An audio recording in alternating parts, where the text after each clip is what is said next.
fellas. Welcome to the pit and mid-state league action as tonight Teays Valley takes on Amanda Clearcreek. Good evening, everybody, and welcome to Friday Night Rivals on the CW Columbus alongside the football professor Jeff Logan. I am Randy Reinhardt, and Jeff, we have teams tonight with different goals. One wants to make the playoffs, the other just wants to get a W. Teays Valley is moving in the right direction, but Amanda Clearcreek, who is hosting this game tonight, this is just a bunch of youngins in this community. There are 35 freshmen and sophomores on the roster with only 2 seniors, Randy. We need more young men born in this community. Come on down to Amanda Clearcreek. First of all, let's take a look at the combatants. Teays Valley, the Vikings on the campaign at 4-3, 3-1 in the Mid-State League Buckeye, coached by Mark Weber in year number 9. He's got a young man that never leaves the field. He's outstanding. His name is Gavin Karshner. Yeah, watch Gavin tonight because he's their leading tackler. He's their #1 rusher, though he will share some carries tonight with Richard Odom. This is one of the dudes on this team. He's got the look, he's got the feel, he is a leader on the team. Not like you. They got by Circleville last week, 28-0. On the other side, the Aces of Amanda Clearcreek. They are 0-7. They are coached by Steve Dalton in year number 5. They have another guy that is omnipresent on this team. His name is Landon Mills. Well, Landon's the #1 rusher on this football team, and just a sophomore like most everybody else, a young person on this team, but he is a real bright spot for the Amanda Clearcreek Aces. He's got to play well tonight. They lost to Hamilton Township last week, 44-21, but they led 7-0 early in this contest. So anything is possible. Are you ready for some frosty football? Well, is it your toes or your nose? Yes. Okay. Yes. Okay. It should be a great night for football. Stay warm. You've got the best seat in the house for Central Ohio Toyota Dealers Friday Night Rivals presented by Columbus State Community College in one place on the CW Columbus.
Hi, I'm meteorologist Marshall McPeak. Beautiful night out here for some high school football. So with Teays Valley and Amanda Clearcreek, temperatures will be in the low 50s and then we're going to drop into the mid to upper 40s before the game is over. So you're definitely going to want at least a jacket for the evening tonight. It's going to be cool in the stands, not just here, but at all the other games as well. The rest of your evening, we'll drop into the 40s. We'll do a little bit of clearing overnight tonight, and frost is on the way.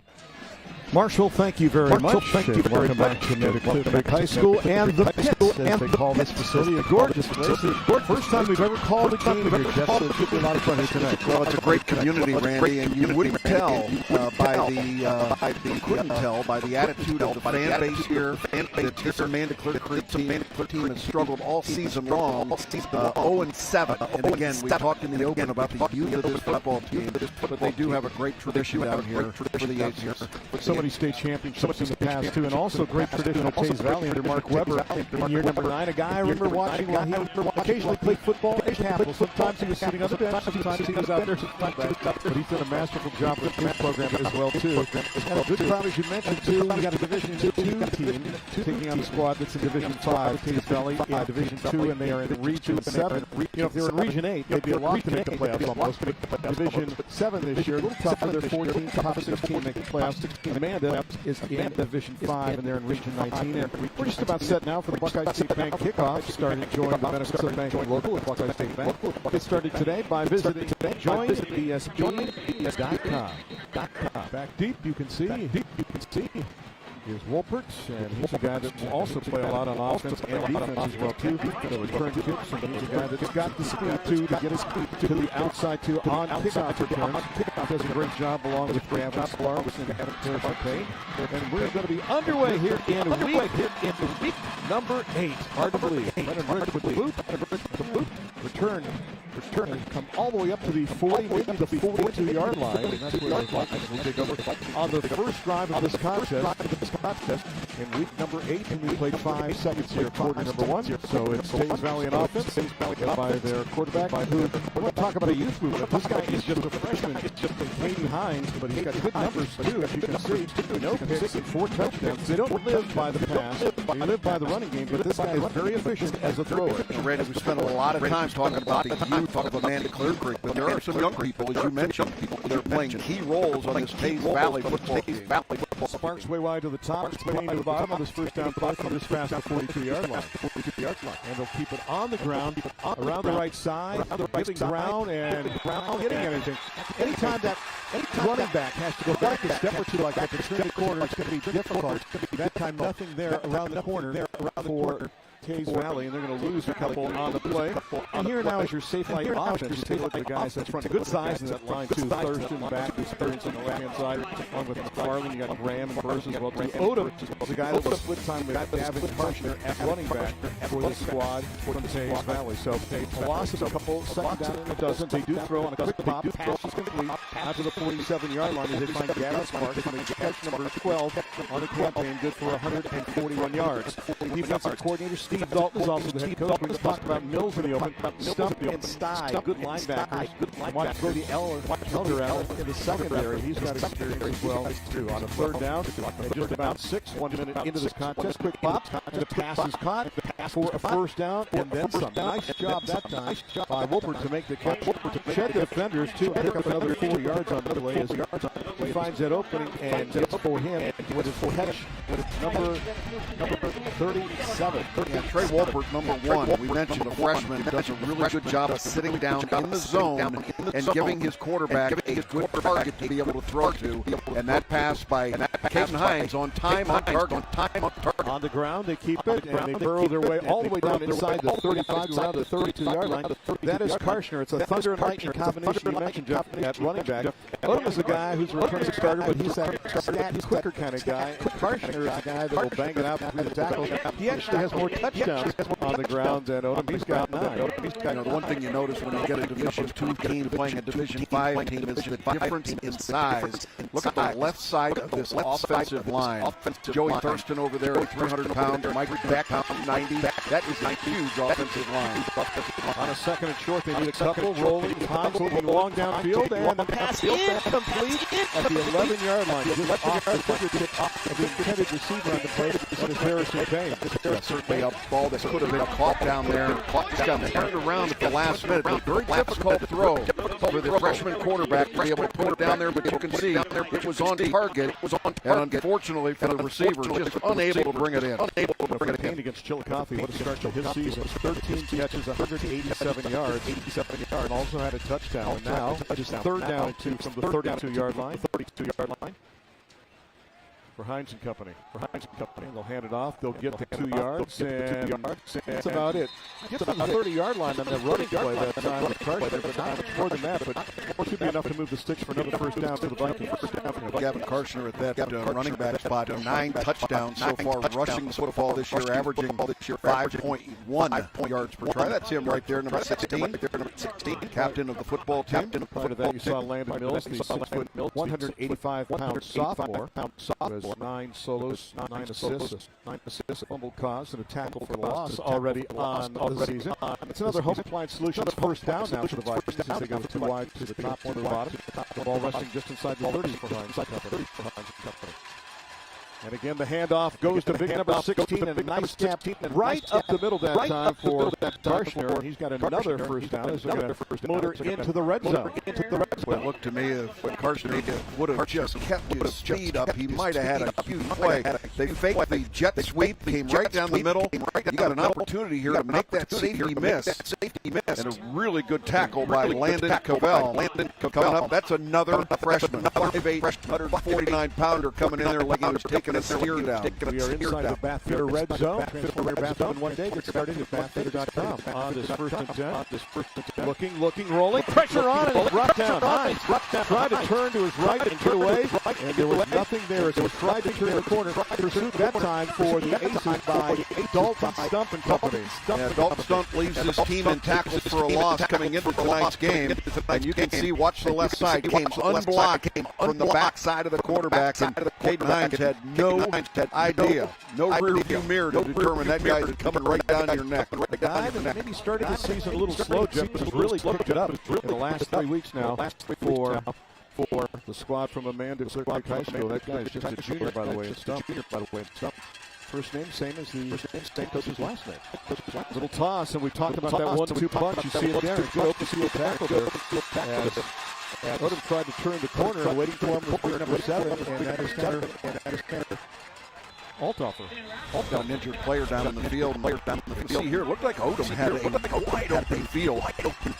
Bit of difficulty putting the ball away, but this is a really good tackle. Good job of coming up to make a play. Maybe Odom down on the ground. Yeah, when he got to the corner, it looked a little strange as he made that move. We also see something that could resemble a flag at the 25-yard line, too. So again, there's Staffolter with a nice play there to make the hit, and again, looks like Odom down at the 27-yard line and grimacing right now. This is a guy that is instrumental not only on offense, Jeff, but what he can do in the secondary as well, too.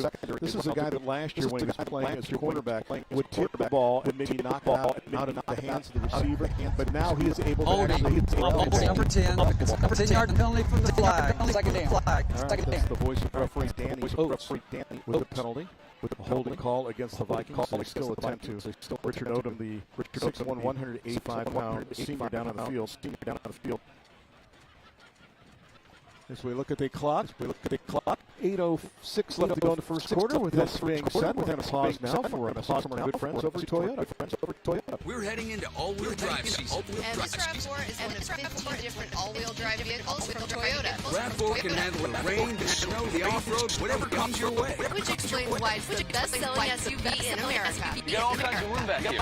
And RAV4 all-wheel drive can even come with an electrified hybrid powertrain. Now, during Toyota's fall saving season, you can save thousands in fuel costs on an electrified RAV4 hybrid. Plus, get 2 years no-cost maintenance. Toyota, let's go places. For Richard Odom going to up off the field, no pressure, Jeff, at all on that left foot. You can see just dangling in the air right now, so that puts a lot of pressure, too, on Gavin Karshner to run the ball. But you hope for Richard Odom, it's not a season-ending injury there here in the week number 8. The ball back near the 35-yard line. Second down, just about 22. Hines wants to throw. That time lost the handle, scooped it up, and it's brought down on the play. Good pursuit by number 68, Peter Smith, and we also have perhaps a flag on that play. Did you see a little push at the end there? Yeah, that's not what it's going to be. It's a sideline warning against Amanda Clearcreek. Side judge had difficulty, and he's talking to the head coach right now. Sideline warning on the defense. That's their first warning, no yard. But again, if you're Peter Smith, that was a good play on defense, but please watch that demonstration, especially when the quarterback little push at the end of the play there. I'll tell you what, we haven't seen much of Amanda Clearcreek, but this does not appear to be an 0-7 football team to me. They have come out ready to play against this rival, Teays Valley. Third and forever. Just about 30. They're going to hand it off. And a little turn to the right, that time by Carson. And taking it down to around the 32 or the 31-yard line. So it's going to be fourth down and long. And fourth down and long. Let's send the punt unit up because it's a little long for a field goal. Boy, that's a huge stop with your Amanda Clearcreek. Looked like the ball was going to be inside the 20-yard line. And now Carson is looking off the field. Look at that. No pressure on that right leg as he kind of hobbles off the field. That's your number 1 and number 2 running backs and your leading tackler on the defensive side. One formation, you'll kick it from about the 40, 45-yard line. Hey, Jeff, this is our first game on grass this season. Clifton aiming for the confident corner, if you will. Will he get it? Yes, he will. Inside the 10-yard line. Nicely done by the 6'1", 175-pound senior who averages 30.7 yards a punt. And it'll be another game ball now for the first time. Deep in their own territory, 6:38 left to go. They dodge a bullet. And there's the quarterback for the Aces, Andrew Dosman. And you can see what he's done on the campaign. A young guy that started playing football in third grade. Just one game last year, but good numbers. Just has to work on the interceptions. He's had a couple picks so far this year. And so far, Dosman, the 6'2", junior. There's the head coach. Dalton. In year number 5, who had a birthday yesterday, by the way. Good execution of punt all the way down to the 1-yard line. Can they get it out of the end zone? I don't think they will do. Well, let's see. The ball comes out of the end zone. So they're going to give them forward progress across the goal line. So it'll be second down. The ball rushing just past the goal line of the 1-yard line. Sure, safe line offense. As we mentioned, the quarterback. Watch for Affolter, the H-back, and Mills is that running back we talked about in the open. Elder's a wide receiver to watch for on the outside as well, too. They've not thrown to the tight end, but Conrad in the slot is a guy that can play everywhere. He can play as a wide out. He can also go in the backfield as well, too.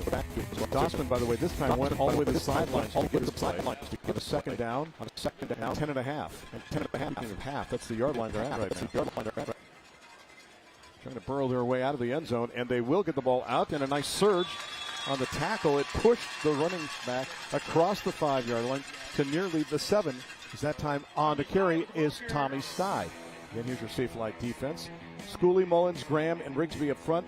And Karshner, the guy we talked about, in the linebacker core, who's got experience. Odom, obviously, is a question mark. He's out. And Gray is the starter at safety.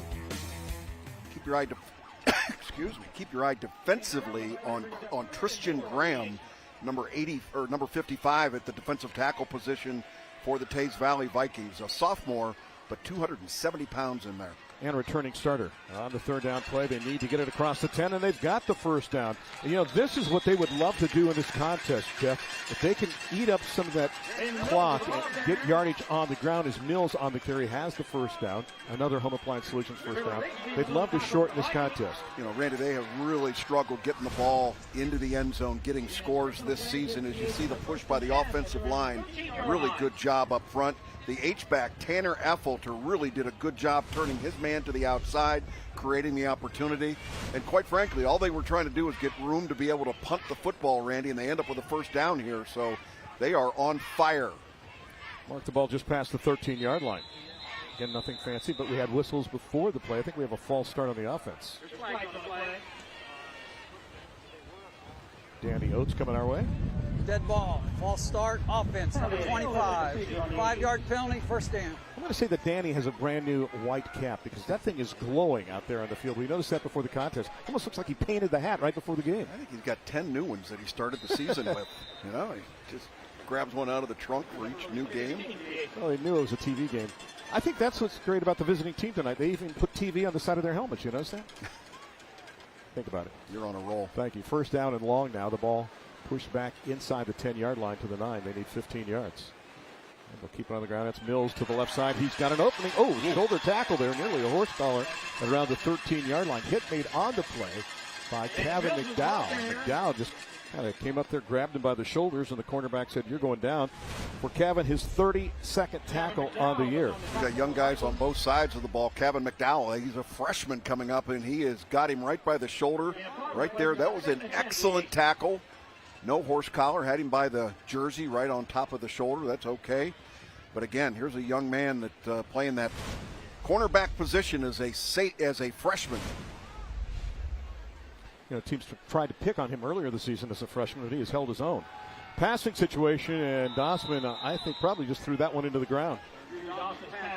Either that or he lost the handle early on with 3:45 left to go here in the first. Yeah, that didn't look good from the very beginning. A lot of pressure on Drew Dossman to throw the football, and he got rid of it. It's incomplete. Live another down, but that's a ball that could easily have been intercepted. And Randy, you talked about his propensity to throw the ball to the other team. 1 touchdown pass for the season and 5 turnovers by interception.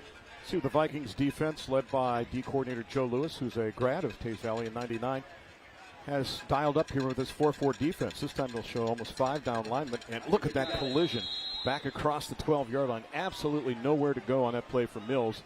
That set up a punting situation now here in the first quarter with about 3:40 left to go in the first. Caden Wells, that linebacker, coming up to make the play, a senior, 6'1", 185. You look at that big defensive line, Caleb Mullins, one of the seniors up front. And you see Stevens up there, who is but a freshman, who's the backup quarterback. I think he's the long snapper as well, too. Not often do you see a number 11 snapping the ball. Dossman's on the punt for the Aces. Dossman, the quarterback, stays on to boot it. Line drive affair, takes a kind roll for the Aces across midfield before it heads out of bounds with 3:09 left to go in the first quarter. Second drive coming up for the Vikings. We're scoreless here on the CW Columbus.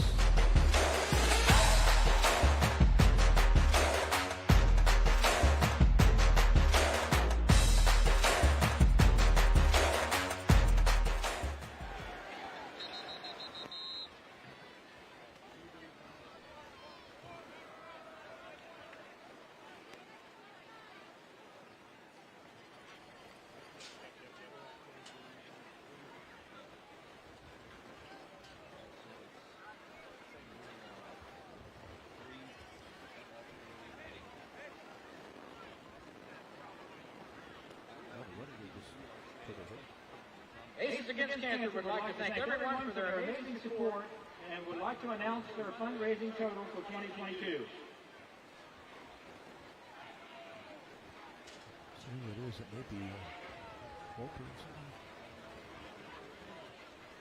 The total was $21,309.37.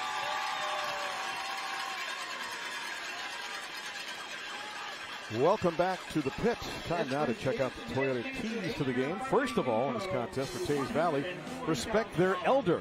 In other words, we're talking about Mr. Elder, the wide receiver for Amanda Clearcreek. Keep an eye on where he is playing. Given, Gavin, and Richard. Well, that would be a key, but right now they are both injured. We'll have to see what their status is. For Amanda Clearcreek, their keys to victory, courtesy of Toyota, run of the mills. In other words, we need a strong game from the running back, Mr. Mills, and catch up with Hines. Hines, the freshman quarterback, they have to keep him in check for Teays Valley. And the handoff, and they'll get it up to the 45-yard line, maybe with a fall forward to the 46. And it's good to see the Karshner is back in there after he limped off on that prior possession. Yeah, the right leg, it looked like was a little bit of a problem for him, but back in there at the running back spot. No update on Richard Odom, though. We'll try and look across the way and see if we can get an idea of what's going on over there with number 7, who is the starting tailback. And look at this tight formation. Karshner around the right side, across midfield, and fights his way near the sticks. You know, there is a Hunley on the coaching staff along the far side. The brother of Mark Hunley, who when he was at Dublin Jerome ran that phone booth offense, that tight set. I think that's what we just saw in that play. Yeah, this is the single wing action. This goes way back 50 years ago, but, you know, football is football, and it still works as long as you can get those lead blockers out there.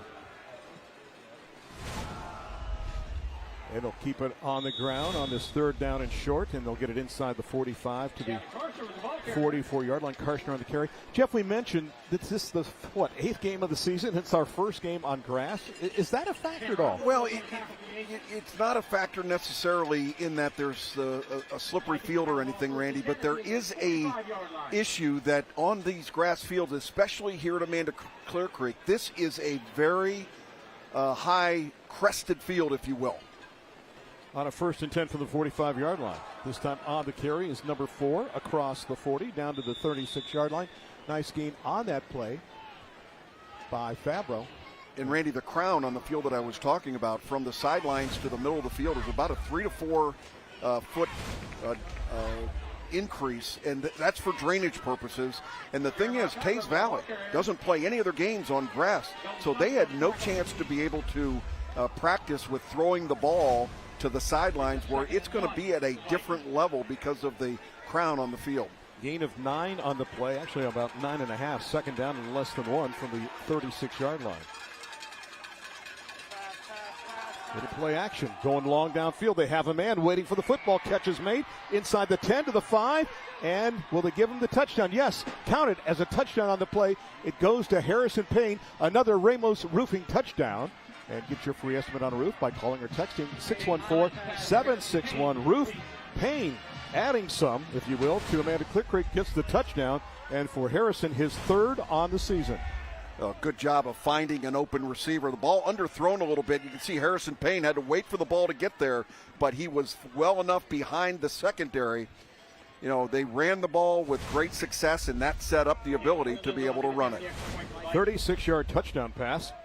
Clifton for the PAT, the snap, the kick, it is up, and it is good. And what's more impressive, too, when you look at it, that is the 5th touchdown pass for Mr. Hines, the freshman.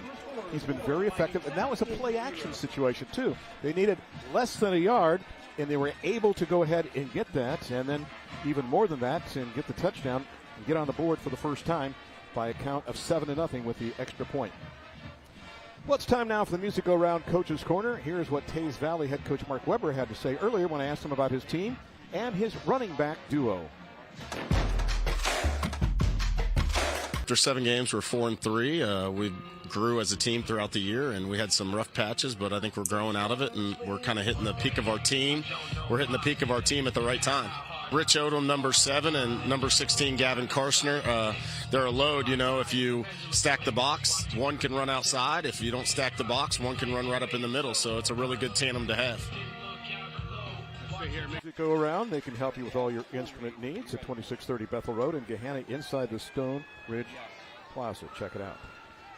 So with the touchdown, 7-0, the first tally in this game. And again, Amanda was able to go ahead and play some solid defense in that first possession, but the play action led to a nice touchdown pass of 36 yards. There's your Kitchen Saver scoring drive as well, too. Get a free quote at kitchensaver.com, and here's the return up across the 25 to the 30. Nice return for the Aces. They'll have great field position on their second possession. Is on the return that time is big number 12, Tommy Stye. This is a guy, too, I think might get overlooked at times because we talked about, Mills, but this is a guy that plays on both sides of the football as well, too, and he's got 33 carries for 242 yards. And again, he is just a freshman out there. And most importantly, what Tommy Stye did was he got up there and fielded that football. It was obviously a live ball. That's number 1. But number 2, don't let that ball get on the ground. Make sure you put yourself in a position to be able to be moving forward when you catch the ball. Good, excellent job. Another Home Appliance Solutions first down. We almost had an encroachment there. Dossman looking, quick pop, pass is complete for a short gain on the play as it goes to Affolter, and Tanner with a gain of just a couple yards. Going to set up a second down scenario now for the Aces. Watching Friday Night Rivals is easy and convenient. Every game is streaming live on the ABC6 News app, the ABC6 YouTube page, the CWColumbus.com, and of course, right here on your television. And it's all powered by Kroger Great Lakes Distribution Center, thanks to the great folks over at Kroger. So at least they showed the threat of the passing game there just to keep that defense honest, and they'll pick up about 4 on the play, Jeff, as well. Empty set here, quarterback only back in the backfield. Dossman with one man in motion. And with the toss, I thought we were going to see a double pass for a second, but instead turning the corner And this is Stye, and Stye trying to get away. He said, I wish I only had one ankle. He got up to midfield, and that's enough for a first down. Boy, a missed tackle on the perimeter. It looked to me like the Teays Valley Vikings had that play stopped at the very beginning. Watch the defensive end at the top of your screen work his way upfield, and Stye makes him miss out there.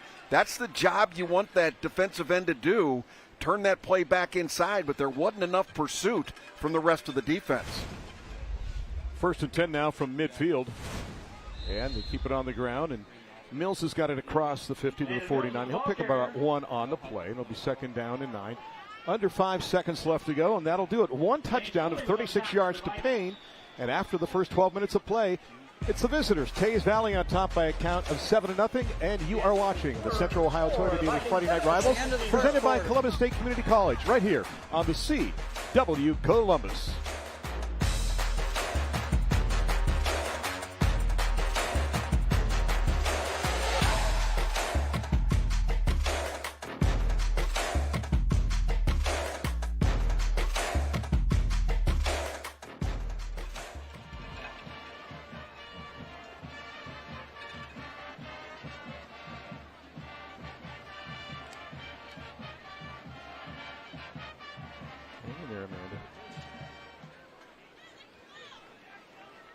CW Columbus is pleased to announce tonight's OEA Scholar Athletes of the Week. Congratulations to Matt Farmer of Teays Valley High School and Emily Satz of Amanda Clearcreek High School. By virtue of being nominated by their schools, they are eligible to win the Scholar Athlete of the Year Award and a $5,000 college scholarship.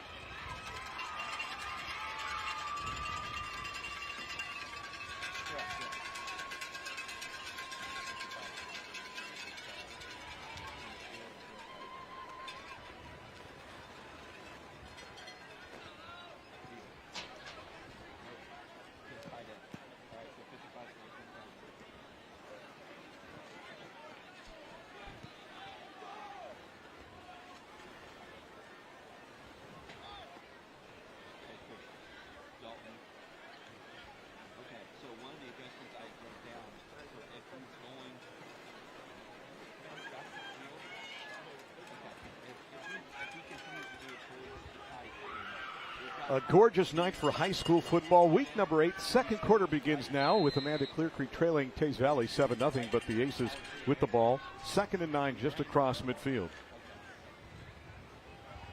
And on the keeper, there is nothing there. They get it back to the line of scrimmage. Stevens this time now, the ball carrier and playing at quarterback. He is just a sophomore, 6 feet 190. He is 15 of 30 passing on the campaign, good for 90 yards. He also has 31 carries for 124 yards.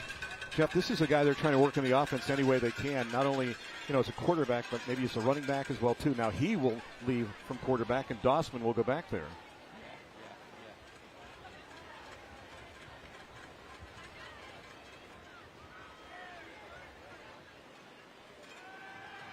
Needs 9, needs time, doesn't get it.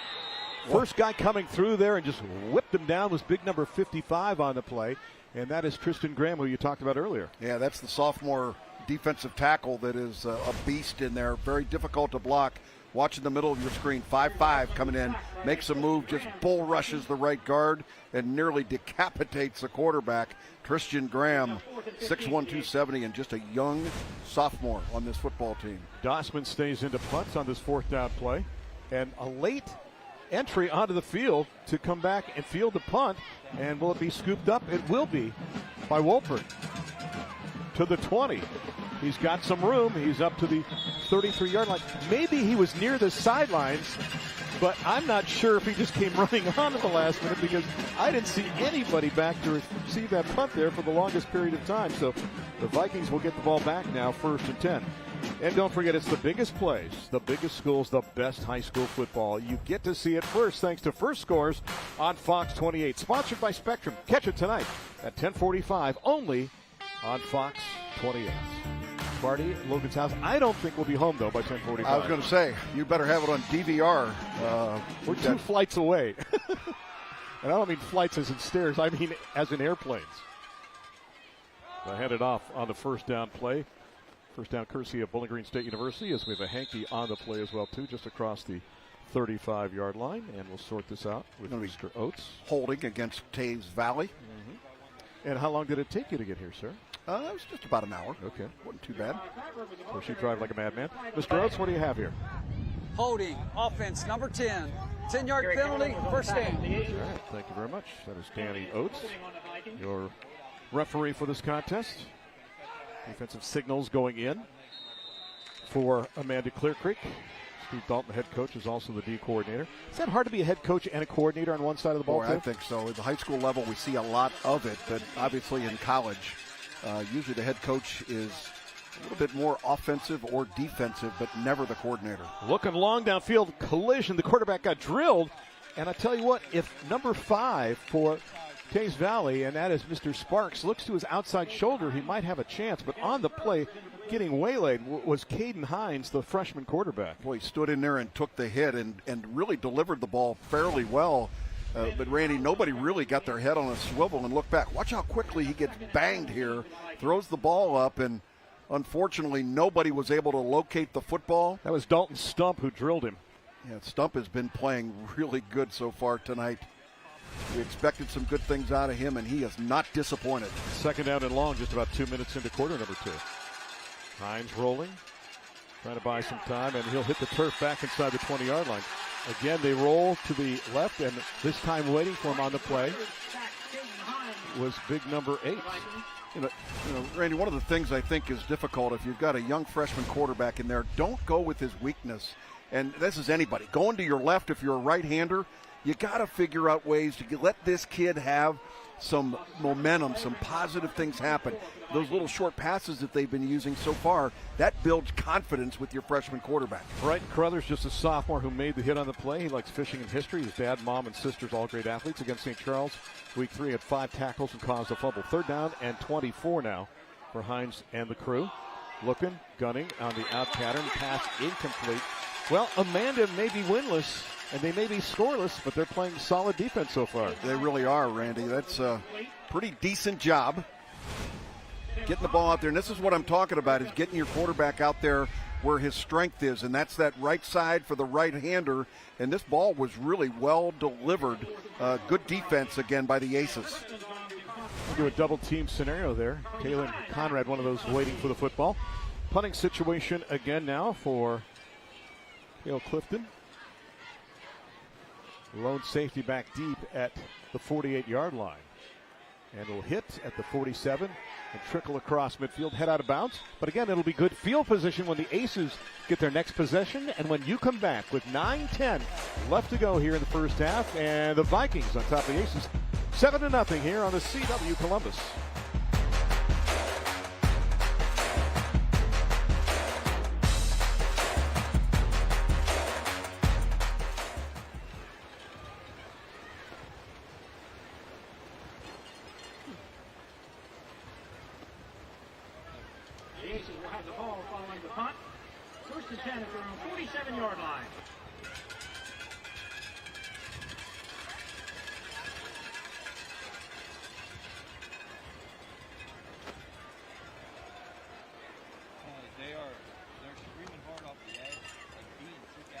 Can't get enough football?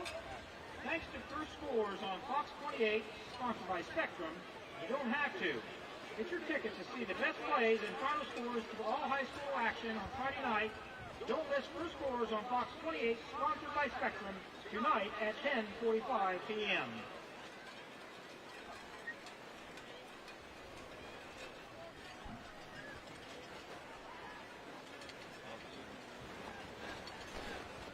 Who can forget that classic Frank Sinatra song, Moon Over Amanda?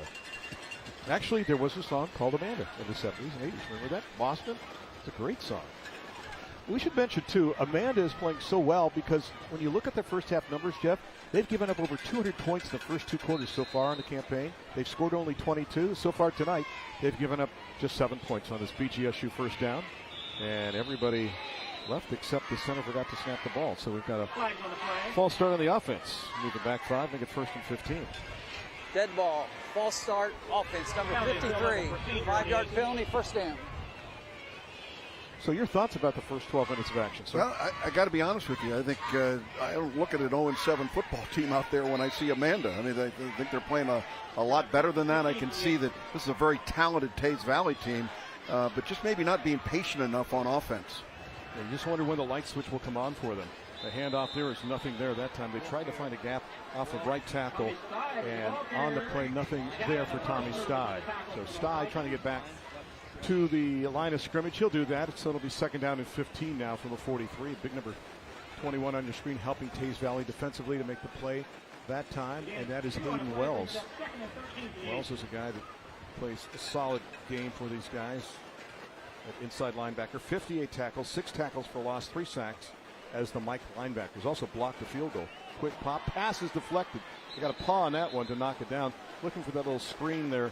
Will pass into flat, and the pass is deflected, so it'll be 3rd down and long. Looked like Parker Baisden, the number 12, the outside linebacker, was on a blitz coming and was able to deflect the football, just trying to get a little bubble screen going to get some movement on the outside. And Jeff, let's talk about the defensive philosophy from Mark Weber and company. They want to go ahead and push everything inside, funnel it to the linebackers. They want the line to go ahead and make it a stalemate and then cause that opening there so the linebackers can come in and clean up. That's a little bit like Jim Knowles is doing for the Ohio State Buckeyes football team. That's why you see a guy like Tommy Eichenberg making so many plays for Ohio State. They're down at 13 now.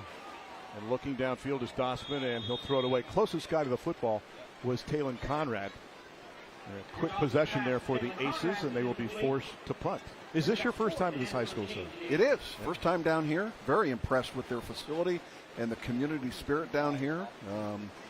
Had a chance to talk with one of the cheerleaders that I'm going to talk about here maybe in the second half about their agriculture program here in high school. It's pretty interesting. And we'll talk to their principal in the 3rd quarter as well, too, and Billy Dennis in his first year. He's been here 3 months now. Dossman, the quarterback, is also the punter. And he did not go back very far, did he? It was almost like a shotgun snap. And a nice job again to go for that corner. And they'll get the ball out of bounds right around the 20-yard line. So Teays Valley will get another possession, up by 7 with 8:22 left to go here in the first half. A gorgeous night for high school football. And coming up in the Door Depot halftime show, we take you inside the phenomenon known as pickleball and how you and your family can have the opportunity to pickle and chill right here in Columbus, plus scores from around Central Ohio. It's all coming up in the Door Depot halftime show. I have pickled. Have you pickled, sir? One time. Uh-huh. Don't need to go there again. I kind of do it like I'm playing at Fenway Park. It's okay. I hit it off the back fence normally for a double. I have to control my distance. Speaking of distance, that pass a little underthrown on that VGSU first down play. A little short at the 28-yard line, looking for the man who caught the touchdown pass in Harrison Payne. Yeah, that time Caden Hines just getting the ball off a little too quickly there. The receiver, Harrison Payne, had not yet completed his route. Wasn't ready to turn his ball, was thrown in the dirt. Watch from the end zone here. Trying to deliver it with the timing, but you can see that ball was thrown way early and low and outside. Speaking of baseball, the Indians are the Guardians won today, right? How about that? In a game that took only 2 hours and 17 minutes to play. Quick pop on the outside. It's Payne, his knee touchdown to the 23-yard line. And may I point out, it took 2:17. And there are these baseball haters out there, which I am not. I love baseball. Where I watch a college football game now, it goes 3:45 for crying out loud. Baseball, that one went 2:17, which was shorter. They're going to try to shorten baseball even more. Yet football goes longer and longer. And I don't hear people griping about that. ESPN, when they saw Major League Soccer go more than 2 hours, they said, you have a choice. End it in 2 hours or we find another network. And that's why we have no sudden death or anything like that or overtime in regular season MLS. I'm off the podium now. Long pass. The defender falls down, but the pass for Payne is overthrown by Hines. I thought the receiver might have stepped out of bounds down there, but the official did not lose his hat on the sideline, so there was no indication of that. But you talk about wide open down the sidelines. This is one that Caden Hines is going to want back. Wide open receiver, threw it up for grabs, and you can see here, just totally missed his target. And it really allowed the free safety, Landon Cavell, to be able to come over and close down on that play. That's a freshman mistake. He'll learn from that. They have an offensive genius in Doug Miller, the former Fisher Catholic head coach who I've spoken with in the past, running the offense for the Vikings. And the punt's going to be down inside the 39-yard line, maybe 38. with 7:33 left to go, and that is where the Aces will take over one more time. Well, earlier now, had a chance once again to go to the Music Go Round Coach's Corner, and I spoke tonight to the Amanda head coach, Steve Dalton, to get his thoughts on his team and his quarterback, Drew Dawson. A program like ours, success is really, it's kind of the standard, and it's not showing up on the scoreboard, but so proud of these guys. They battle every night, every day, and every Friday night. So, we do everything we can to get a little bit better every single day. Great leader on the field, very, very understanding of the game, understands where guys need to be, where the ball needs to go. A great game manager. We put a lot on his plate, and we kind of mix things up a little bit with our quarterback. But, love everything Drew brings to the table.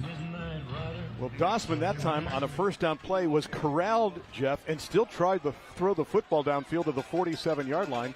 And very fortunate it was not picked off on a play.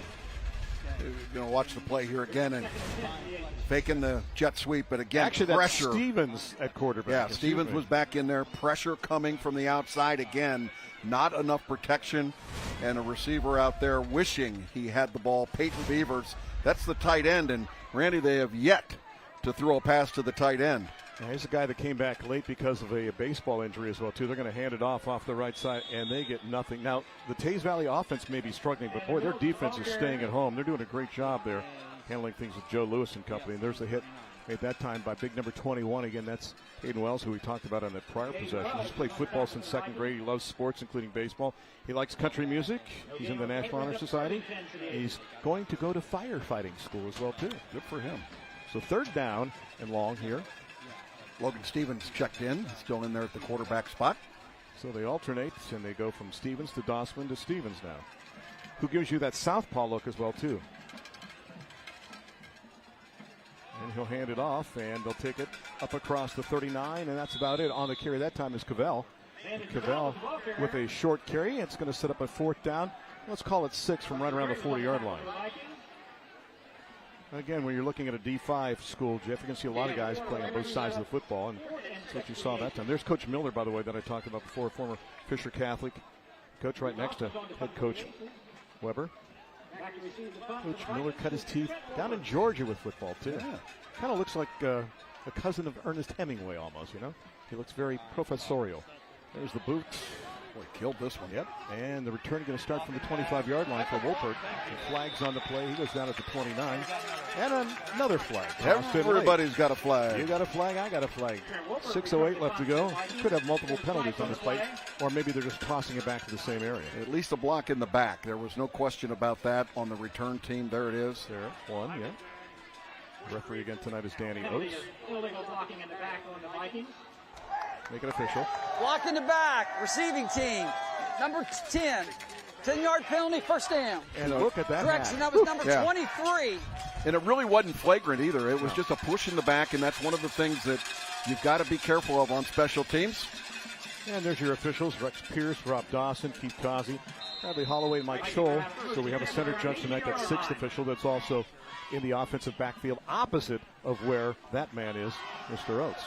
They're going to hand it off on the BGFU first down, and nothing there trying to turn the corner that time was big number 4. That was Mr. Fabro. And Jeremiah found nothing to the left side. There's a very happy and pumped up Mr. Affolter. This is just a run-through blitz, and you can see the aggressiveness of this football team. Again, coming up to make the play for Amanda was number 7. That's Tanner Affolter. Boy, good tackle by this young man. Not a big dude by any stretch, but it looks like he's wrestling a steer when he takes him down. He did the job very effectively there. Hines with the pump says, no, I've got room. I'm going to take it and get what I can and get up to the 21-yard line. Nice open field tackle that time. On the play by number 3, that's Dalton Stump. He's had a career here in this first half. And Dalton Stump, a very sure football player, just a junior on this team. He's going to be a leader as they grow forward, as this team begins to age a little bit and get a little bit more experience as they go along. So Hines and company on this keeper will have a third down and long. And Caden, a young man who just had a birthday on Sunday, by the way, against Hamilton Township. Had a good game passing. He was 11 of 19 for 136 yards. He's going to need about 7 or 8 here, and looks downfield, and the pass, a little wounded duck, but it got there, and the pass is caught at around the 28-yard line, and that should be enough for the first down. I like the moxie and the strong play by the quarterback in Hines, just a freshman, and Payne now with another nice catch. Well, he's one brave young man, because watch him standing here with all of this pressure coming. He knows he's going to get hit pretty good, and was still able to get enough oomph on that football to hit the open receiver. So Payne makes the catch. It's another BGSU first down. Go Falcons. Mark the ball at the 28-yard line. Again, that tight set. Last man through, and that's Kirshner, and Gavin is going to get up to around the 33-yard line. So we have the Thunder, but we've lost the Lightning as far as we know. Odom went out with that injury in the first quarter. We have not seen him back on the field since. And it may be one of the reasons why they're not running the ball as consistently as I thought they would coming into this football game, because they're bigger, they're a little stronger football team. They've got a really solid running game, and I thought they would just simply wear down Amanda Clearcreek, but with only one healthy back, it's difficult. And he's got it again, and he's going to burrow and get up to the 40-yard line, but we may be coming back, and we're going to have a holding call, looks like, against the Vikings, with the flag resting at the 36. And the experience is on the left-hand side. Note how many times, Jeff, they're going behind the big guys in Thurston, in back, and McFarland. Holding, offense number 50, 10-yard penalty, second down. So mark it back. We talked about Thurston. He's returning starter as a senior. Same for Mike Back as well, too. Timeout, so Amanda Clearcreek, got some their good first timeout size there. And we got a timeout taken by the Aces, their first. As they do that, we'll step aside for 30 seconds from our good friends at Toyota. We're heading into all-wheel drive season. And this RAV4 is one of 15 different all-wheel drive vehicles from Toyota. RAV4 can handle the rain, the snow, the off-road, whatever comes your way. Which explains why it's the best-selling SUV in America. You got all kinds of room back here. And RAV4 all-wheel drive can even come with an electrified hybrid powertrain. Now, during Toyota's fall savings season, you can save thousands in fuel costs on an electrified RAV4 hybrid. Plus, get 2 years no-cost maintenance. Toyota. Let's go places. I always wondered, I saw Aces.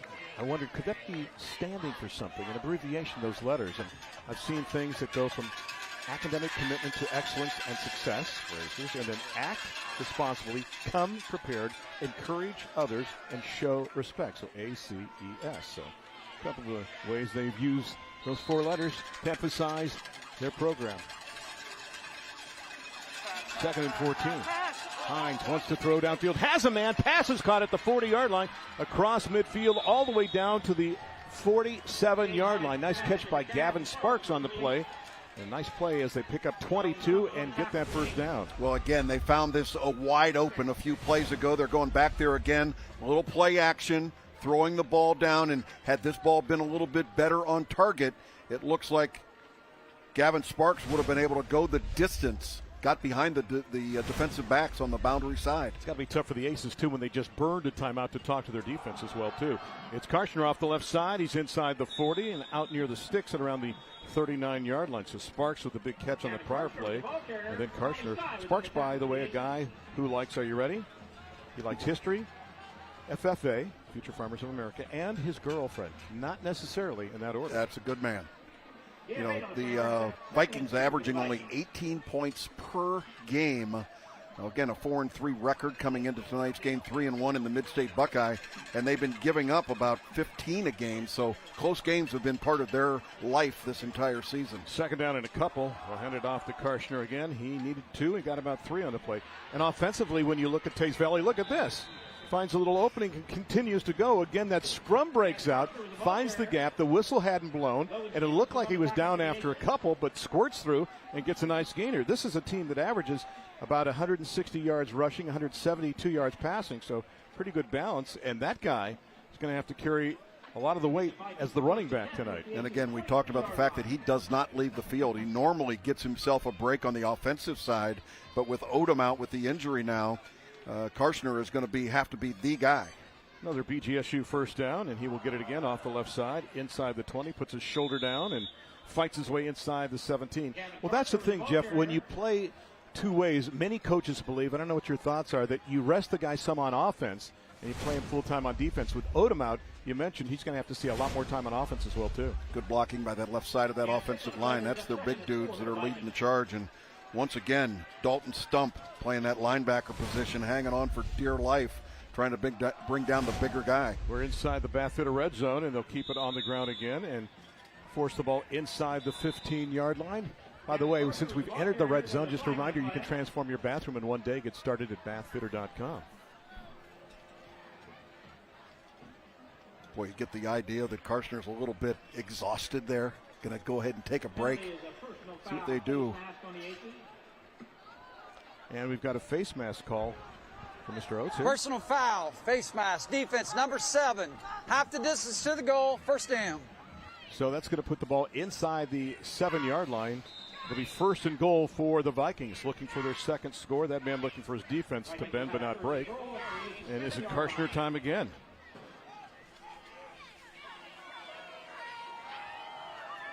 And the handoff, and they'll take it into the end zone for the touchdown. Their second score in this game. And this time it is not Karshner on the carry. It is big number 4. It is Mr. Fabro. Jeremiah gets the touchdown. It's another Ramos Roofing touchdown for an estimate. Caller text 614-761-ROOF. And it's 13-0. Yeah, Jeremiah Fabro getting a repetition in there because of the injury to Odom. Gets good blocking and just takes the little trap play right up the middle and barely touched as he went into the end zone. And here's the ensuing extra point. It's up and it is good. And Cale Clifton now 17 of 19 on extra points on the campaign. And just like that, Teays Valley up 14-0 in this contest. And that's the thing, Jeff. You can shut them down 5 or 6 plays, but if they find that opening, they're the kind of team with the talent that can take it the distance. Take a look one more time. Yeah, the movement by the offensive line, pretty impressive there, just blowing people into the end zone and really created an opportunity for Fabro to be able to take that ball clearly into the end zone. Great job by Gavin Sparks, too. Yep, they opened up their season with a loss against Chillicothe. I'm talking about Teays Valley. They lost 29-19. They beat Logan 17-7. A loss against Watkins Memorial 28-14. I think that's a game they'd like to play again. Fairfield Union, a win, 27-14. Another win against Liberty Union, 21-14. A loss to Hamilton Township, 24-17. And then last week, a win over Circleville, 28-0. There's your Kitchen Saver scoring summary. Exactly 4 minutes off the clock as they go 82 yards in just about 11 plays. And what do Teays Valley and Logan have in common? You mentioned Logan. This is Teays Valley. In a couple of years, they'll both be members of the OCC. That's right. You know, the 3 losses came by a total of 31 points. So they're just a few plays away from being really proud of this record. Little punch kick's going to start the return from the 19-yard line. Down the sidelines, up across the 35 to around the 38-yard line. Nice return that time by Tommy Stye as Stye anticipates, runs up to the ball. Jeff loves that when you run up to the ball and don't let it hit the turf. And he will stay in there to play on offense. And it'll be a first down for the Aces at around the 38-yard line. I call that rocking. You want to rock into the ball so that you've got your momentum going when you catch the football, and certainly keep it from landing on the ground. I'll get back to the 37. That's where they will start this drive, some 63 yards away from pay dirt. With just over 2 minutes left to go in the first half. Little option toss by Stevens, and just barely able to get that was number 12, Tommy Stye, and Stye's going to lose yardage on that play. Again, Stevens a little off with his pitch there that time, and it goes back, and then Stye, good job to recover, but by the time he does, the defenders are waiting for him. Yeah, Stevens gave him a high, hard one right up in the helmet, and that's one of the things from a timing standpoint. You've got to make sure your quarterback is perfect on this pitch, and again, behind him and high, they're very fortunate, Randy, to have recovered that ball and not have turned it over. Mason Lowther, the outside linebacker, who's got 32 tackles, 10 tackles for loss, an anchor on the edge and a great hitter. Big number 6 on your screen, able to force them into a second down and long now. They lost 7 on the play. Showing blitz, and they're coming. And there's nothing there. Boy, you could see it from the top of your screen, Jeff. They were loading up the box that time and came through with about 7 guys. Let's see if Teays Valley burns a timeout to get the ball back again. Yeah, Lane Schooley plays the defensive end position, number 34. Timeout, Teays Valley, their first timeout of the half. Teays Valley does burn their first timeout. Take a look one more time. Again, the pressure's there and the upending of the quarterback. So it'll be third down and long. And just a reminder, oh, what a game we have for you next week. Next couple weeks will be a lot of fun. Our next Central Ohio Toyota Dealers Friday Night Rivals matchup features 2 rivals from the OCC Ohio. You're not going to want to miss Pick North against New Albany next Friday at 7 right here on that there CW Columbus. A lot of fun there. Those two teams. New Albany surprisingly got beat a couple weeks ago by Olentangy Liberty, who we saw in week 1, and they struggled mightily against Pick Central, but they've kind of righted the ship. And, of course, Pick North, Coach Hildrich and company, they've done a great job as well, too. And it should be a fun one in week number 9. Then week number 10 will end it all with Upper Arlington and Hilliard-Davidson, all right here on the CW Columbus. Yeah, those will all be playoff teams going down the stretch, Randy. So really look at what's happening there as you look down into the Aces huddle. A lot of pride in this community and also that community, too, with the Teays Valley Vikings. Lovely Asheville, just a stone's throw away. Coach Weber's done a fabulous job. It's hard to believe this guy is 34 and he's in his 9th year as a head coach. And that school over there is impressive, too, at Teays Valley. On a 3rd down and 20. Nothing fancy. They'll keep it on the ground and burrow their way out across the 32 around the 31. Do you take another timeout? I guess the answer is yes. I would think so. Tristan Graham, number 55, the aforementioned sophomore Timeout, Teays defensive Valley, tackle. their second timeout of the half. All right, so they burn timeout number 2 now with 1:05 left to go here in the first half. And Teays Valley has hit on a couple of nice plays to go out to a 14-0 lead. Again, a team that came into this contest with a mark of 4-3. You mentioned what they have done for Amanda Clearcreek. This is a team that when you think of an 0-7 team, you think of a team that gets shut out every week. But that's not the scenario for the Aces at all. I mean, they were shut out twice on the campaign, but last week they lost to Hamilton Township 44-21. Their closest game was probably that game last week. So, they've added to their scoring punch. This is a team that has fared well in the 4th quarter. The problem, though, coming out of halftime, the Aces have yet to score in the 3rd quarter this season. I saw that, Randy. They have a big goose egg in the 3rd quarter. And you mentioned a stat earlier in terms of the, total points that they have been outscored in the first half, 227-22, and then having nothing in the 3rd quarter. That has really been a challenge for this football team to overcome. So they're facing a 4th down and long right now. And Teays Valley with Payne back deep at his own 38-yard line, looking to get the ball back one more time with 1:05 left to go. They have 1 timeout remaining. And they're going to go into that short kick formation again, Randy, where the snap comes directly back and they quick kick it. Dossman standing back at his 26-yard line. Take a couple extra steps back, will Drew. And they may have gotten part of it there. It's going to trickle inside the 40, but still an effective kick. It'll drain some of the clock. And finally be downed on the play by big number 7. That is Tanner Halfalter. And with that being said, the ball goes back to Teays Valley. I want you to watch one more time. Yeah, watch the block try. They were very close to being roughing the kicker. Let's see here if there's contact made. Didn't get the ball. And just came through and got him. I've seen less contact. Yeah. Elicit a flag, but nothing was thrown there. And Teays Valley is going to take the ball at decent field position. 1 timeout remaining. And quarterback Caden Hines has been able to find receiver Harrison Payne and also receiver Gavin Sparks open all night long. Let's see which route he takes here. Looks on the out pattern. The pass is complete across the 33-yard line, but they do not get out of bounds. So a gain on the play. The pass goes to Wolpert, and the freshman has a nice gain, but the clock is still evaporating. Under 50 seconds left to go in the first half. Brings up 2nd and 5 for the Vikings. Reminder that Teays Valley won the toss and they took the football at the beginning, so this is an opportunity for them. Hines looking, dumping. Was it caught? No, it's going to bounce in front of Payne on the turf. That'll stop the clock with 34 ticks left to go, and that probably saves them from having to use their 3rd and final timeout. Brings up 3rd and 5 for the Vikings. And then it was 3rd and 5. Take a look. Right into the living room here. Let's see if that ball hit the ground. Ooh. Looked like he had his hands right underneath it. The official thought he corralled it there. The official was blocked from being able to really see. I can see why he thought it was incomplete, but again, it's probably a benefit, though, for Teays Valley. Exactly, for the Either Vikings. way. 3rd down and 5 now for Hines and company. Looking, wanting to go long downfield, has a man, a pass nearly picked off on the play. Intended for Wolpert and nearly corralled at the 38-yard line by guess who, Mr. Stevens. That backup quarterback, Logan Stevens, coming from the free safety spot, already has 1 interception so far this year, and it looked like he had number 2 Caden Hines, throws this ball up a little long, and that's one that Logan would like to have over again. So it's a punting situation now for Mr. Clifton. Tommy Sty back deep at the 26-yard line. Nice punt, high hanger, and Sty to the 30.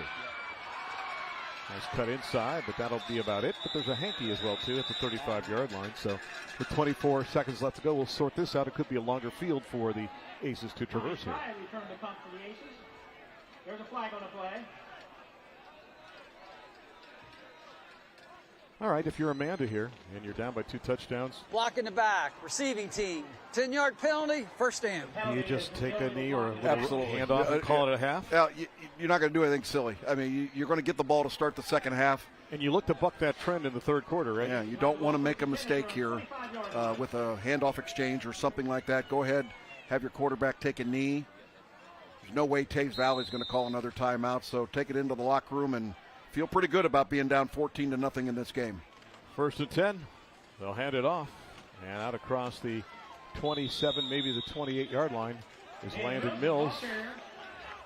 And I don't see anybody moving to stop the clock, so that could be the last play of the first half. And a couple scores by Teays Valley. They make their statement. And at the break, the Vikings on top in this one, Jeff, by a count of 14-0 here in week number 8. Yeah, down 14-0 is not a lot to be proud of, but I think Amanda Clearcreek can feel good about the way that they competed here in the first half of play. The Door Depot halftime show is just around the corner at the break in week number 8. Teays Valley 14, Amanda Clearcreek nothing.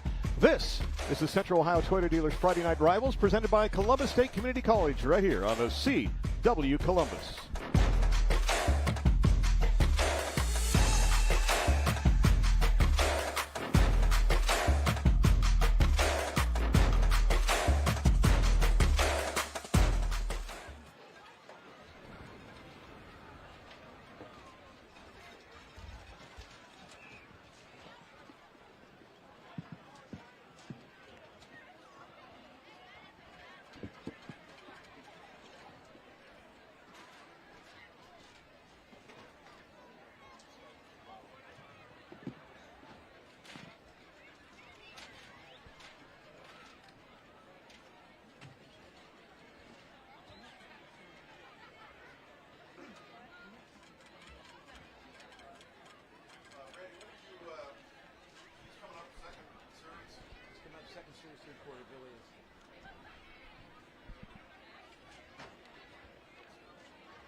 Thank you.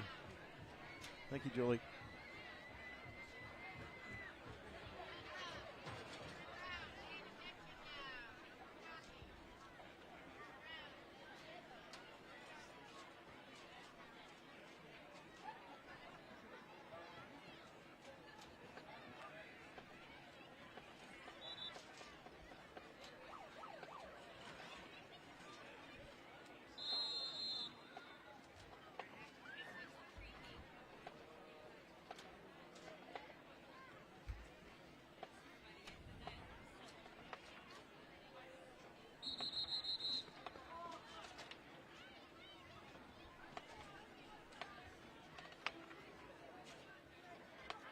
Ladies and gentlemen, please welcome the Golden Sound of the Vikings, the Teays Valley High School Marching Band.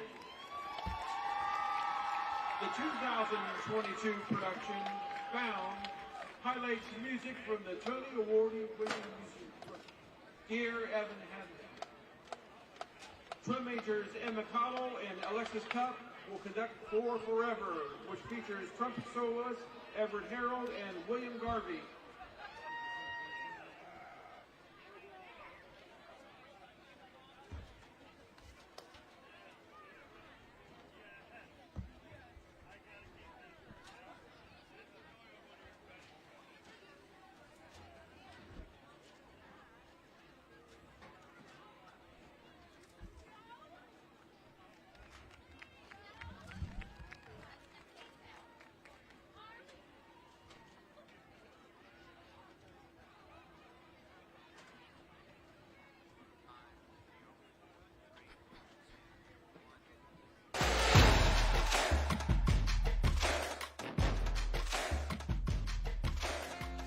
Welcome back to the Door Depot halftime report. At the break, Teays Valley over Amanda Clearcreek, 14-0 here in week number 8.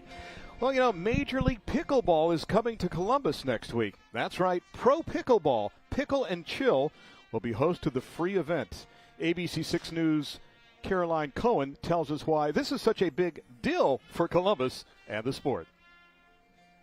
It's one of the fastest growing sports in the country, so naturally, I had to take a swing at it. Try to keep it simple.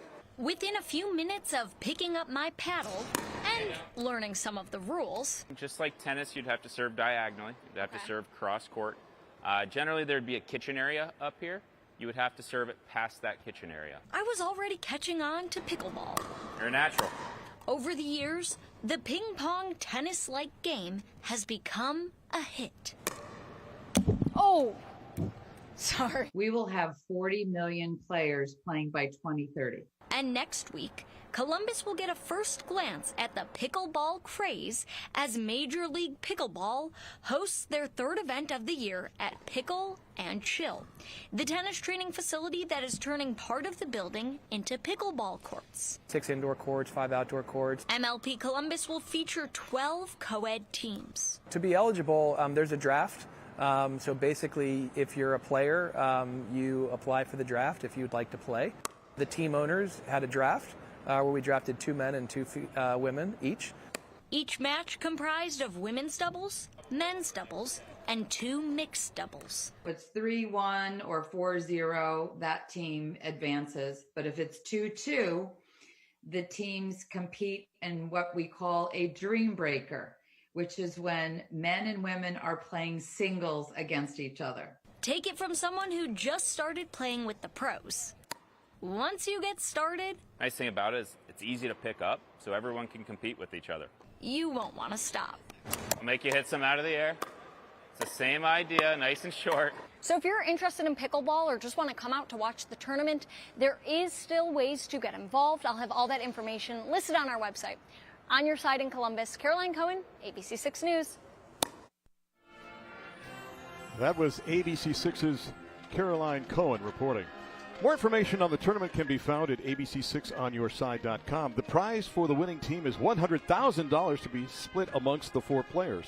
Pickle and Chill plans to open doors to the public by mid-November, where they are going to have a lot of room, by the way, for beginners and opportunities to learn the sport. So check it out, Pickle and Chill. Coming up after the break, scores from around Central Ohio. But first, let's meet this week's Scholar Athletes. Ohio Education Association is proud to recognize Central Ohio's Scholar Athletes of the Week. Emily Statz is a varsity soccer starter and team captain at Amanda Clearcreek High School. She broke the school record for goals scored in a career. Emily carries a 3.7 GPA. Matt Farmer is both a football captain and baseball captain at Teays Valley High School. He's a member of the National Honor Society, an academic all-league, and has a 4.6 GPA. Congratulations to these outstanding Ohio Education Association Scholar Athletes.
I had half for Centric as my first score.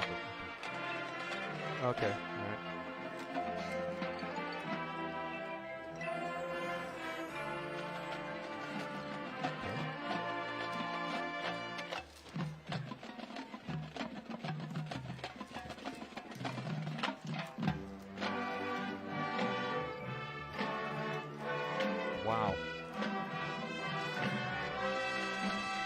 going on with Pick North and Grove City. Holy cow.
Welcome back to the Door Depot halftime report. At the break, Teays Valley on top of Amanda Clearcreek, 14-0 here. Scores from around Central Ohio tonight. Here's the latest and the greatest that we have. Canal, Winchester, and Westerville South. And right now, the Wildcats on top, 14-0. That one. South has won 4 straight after falling to Hilliard Darby in week 3. Canal's won 3 straight. They shut out Westerville North last week, 24-0. South won last year, 16-14. Here it's 14-0 at the break. At the half, Circleville on top of Hamilton Township by a count of 7-6, and Hamilton Township 4-2. The Tigers at 4-3. Circleville fell to Teays Valley last week, 28-0, as we told you earlier. Hamilton Township has won 3 straight since dropping their conference opener to Logan. Hamilton dominated this game last year. Township winning that one 47-0. 7-6 at the half of that one. The Rams and Harvest Prep, and Coach Smith has got them rolling again. Harvest Prep looking to go 8-0. Whitehall's yet to win a game at home, ironically. They're 0-2 at home, 3-1 on the road, 1-0 in neutral sites. Harvest Prep closes game this season really was a 40-35 win over Hartley. They've been outscoring their opponents 276-81 this season. They lead 24-6 at the half over the Rams.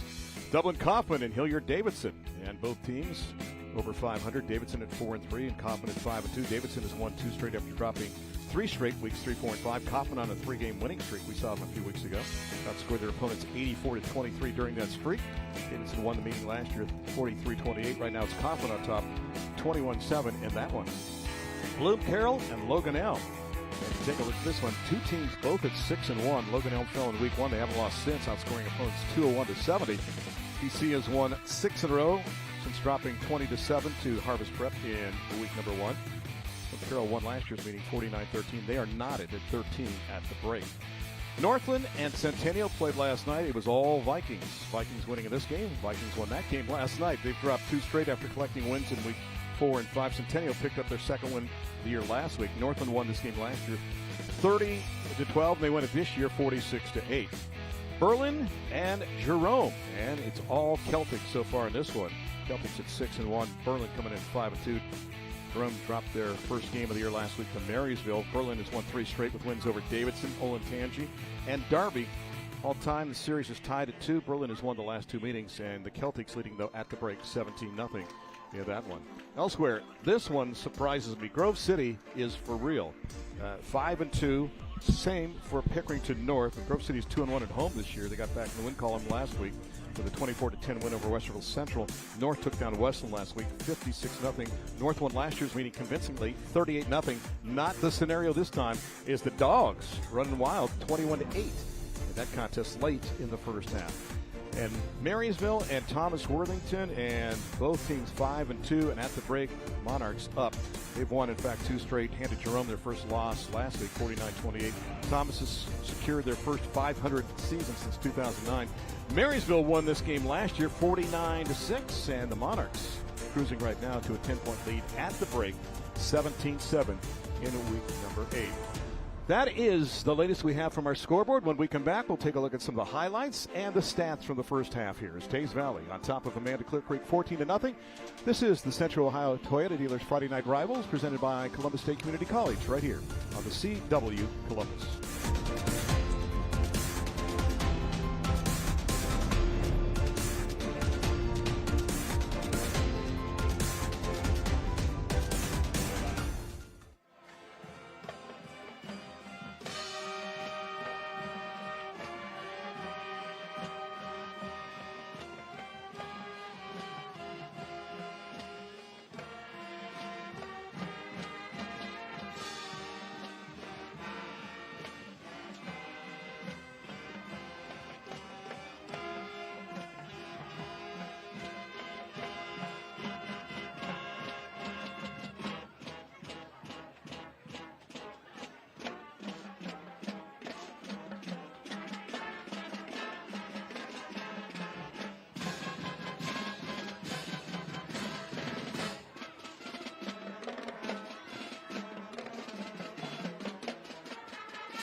continuing our tribute, we continue with the fan favorite, Fat Bottom Girls.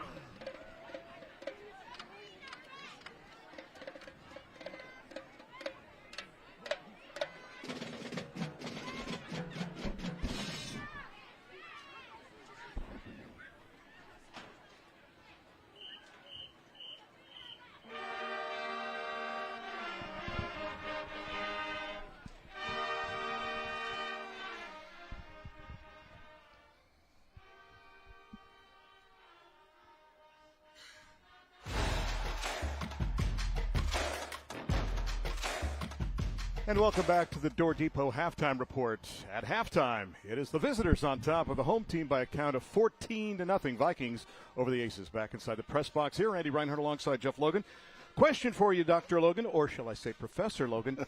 Is it the fact that Teays Valley has not played as well, or Amanda has played better on defense than we thought? Well, I think Amanda has proven defensively that they can go out there and compete. They're playing with a high level of intensity on the defensive side. But offensively, at this stage, they can't get any momentum going. And I think that if Teays Valley wants to be conservative in this football game, you just line it up and you continue to just run the ball. But they're also trying to develop some of the quarterbacking skills and their timing with their receivers. And remember, they've lost Richard Odom to injury, it looks like, at least for the rest of this contest as well, too. Take a look at some of the highlights in the first half. It was a play-action play. It was second and short in the first quarter. And looking downfield, 36 yards, Hines goes to Harrison Payne for the touchdown. Yeah, he found an open receiver there, and it looked like maybe Teays Valley was going to be off and running later in the second quarter. Then after having some exchange back and forth, again, this is Jeremiah Fabro getting the opportunity as the third running back in the game for a touchdown run. And then Dalton Stump and Travis Affolter played some solid defense, 3 and 7. That makes 10, and they played like 10s in that first half defensively. Yeah, really a good job on the defensive side. And you can see, again, double coverage over there. And again, another great tackle in the backfield. Tackles for a loss has been pretty good. So statistically in this game, Amanda Clearcreek obviously doesn't have a whole lot to be proud of with only 20 yards of total offense, Randy. Meanwhile, you see the Vikings have cruised as well, too, as they've racked up nearly 200 yards of total offense in the first two quarters of play. But you don't sense that offensively they're clicking on all cylinders. You know, hats off to the Viking defense. They have played very well in the first half as well, too. Granted, only 20 yards total offense for the Aces, but there has to be a reason why. And the reason why is Teays Valley's played solid defense as well. Yeah, and there have been some negative plays where they've gotten themselves caught with blitzes and that sort of thing. They've just got to go out there and build some confidence. They're going to get the ball to start the second half. Amanda Clearcreek is. They're going to have to see if they can get some momentum going. A reminder, we talked about it in the second quarter. This Amanda Clearcreek team yet to score a point in quarter number 3 this season. But I love the left side of that offensive line for the Vikings. They could be a difference maker here in the second half. At the break, it is 14-0. Teays Valley on top of Amanda Clearcreek. The second half just around the corner right here on the CW Columbus.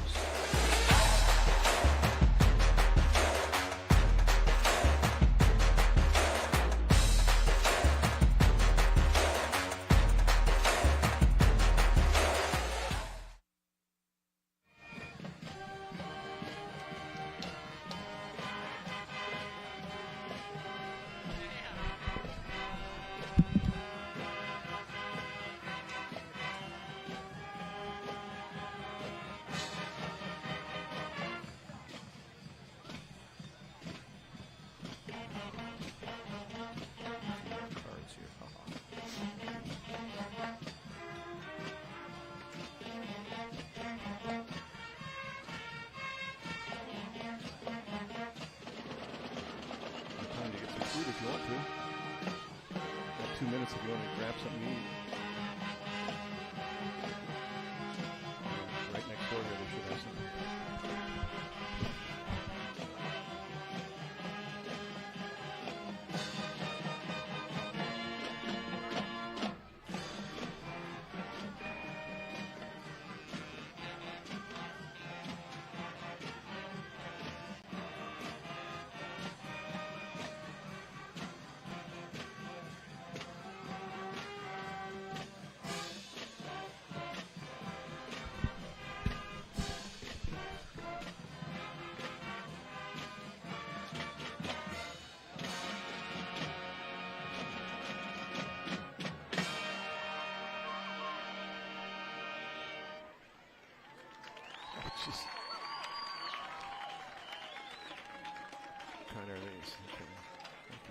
Jeff?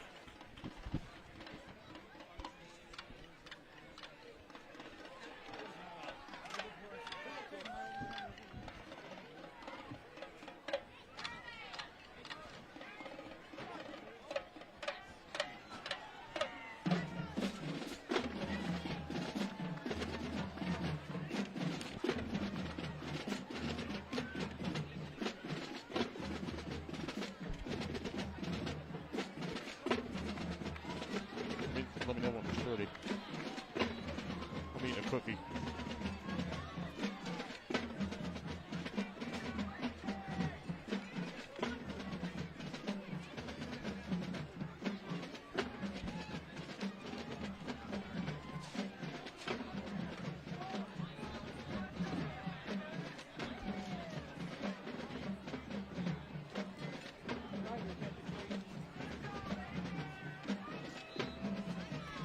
We had a key turned in. It was found, we believe, in the restroom. It's for a 2003 Ford Taurus. If you're missing your key, it's in the press box. The 4-3 Vikings on top of the 0-7 Aces at the break here, 14-0. Just about ready for the start of the second half. But you know what? Halftime is always a special time at a high school football game. And it would not be football without the marching band. And I got to tell you something, the Teays Valley Marching Band is one of the best in the area. We're happy to put the Music Go Round Marching Band spotlight on them right now. Let's hear it for the Woodwinds at Teays Valley High School. Do you know the difference between the woodwinds and the brass? Yes. Okay. It's a piece of wood. It's a reed, isn't it? Very good, yes. So is a flute a woodwind or a brass instrument? Brass. No, it's actually a woodwind. You're wrong. No, it's not. I'm not wrong. Your Music Go Round obviously got stopped very, very early in that go round. All right, speaking of which, the go round's going to continue in mere moments here in the third quarter.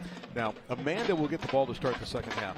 Offensively, can you find any glimmer of hope for them to move the ball? What could work for them in the third quarter, do you think? Well, they've had a little bit of success when they rolled Drew Dossman, the young freshman young junior quarterback, out to his right-hand side, giving them opportunities. But they've been going back and forth between Dossman and Logan Stevens back there at the running back or at the quarterback spot. Here's a concern: 9 of the 13 passing yards that make up that 20 yards of total offense in the first half came on a shovel pass in the backfield. So, Randy, they really haven't had any offensive plays to build upon. You know, I was just thinking about the fact there were 2 seniors on their roster, right? So I was wondering, where are those 2 seniors? And I looked, there they are on the offensive line. When you think about it, and one is the left tackle, Zach Julian. The other is the right tackle in Alex Williams. So they're paired up there with Wyatt Detty, who is a junior, and Peter Smith, the center, who's a sophomore, and Toby Hicks, who's a junior. So young team out there for the Aces, but the same could be said, too, for Teays Valley when you think about it.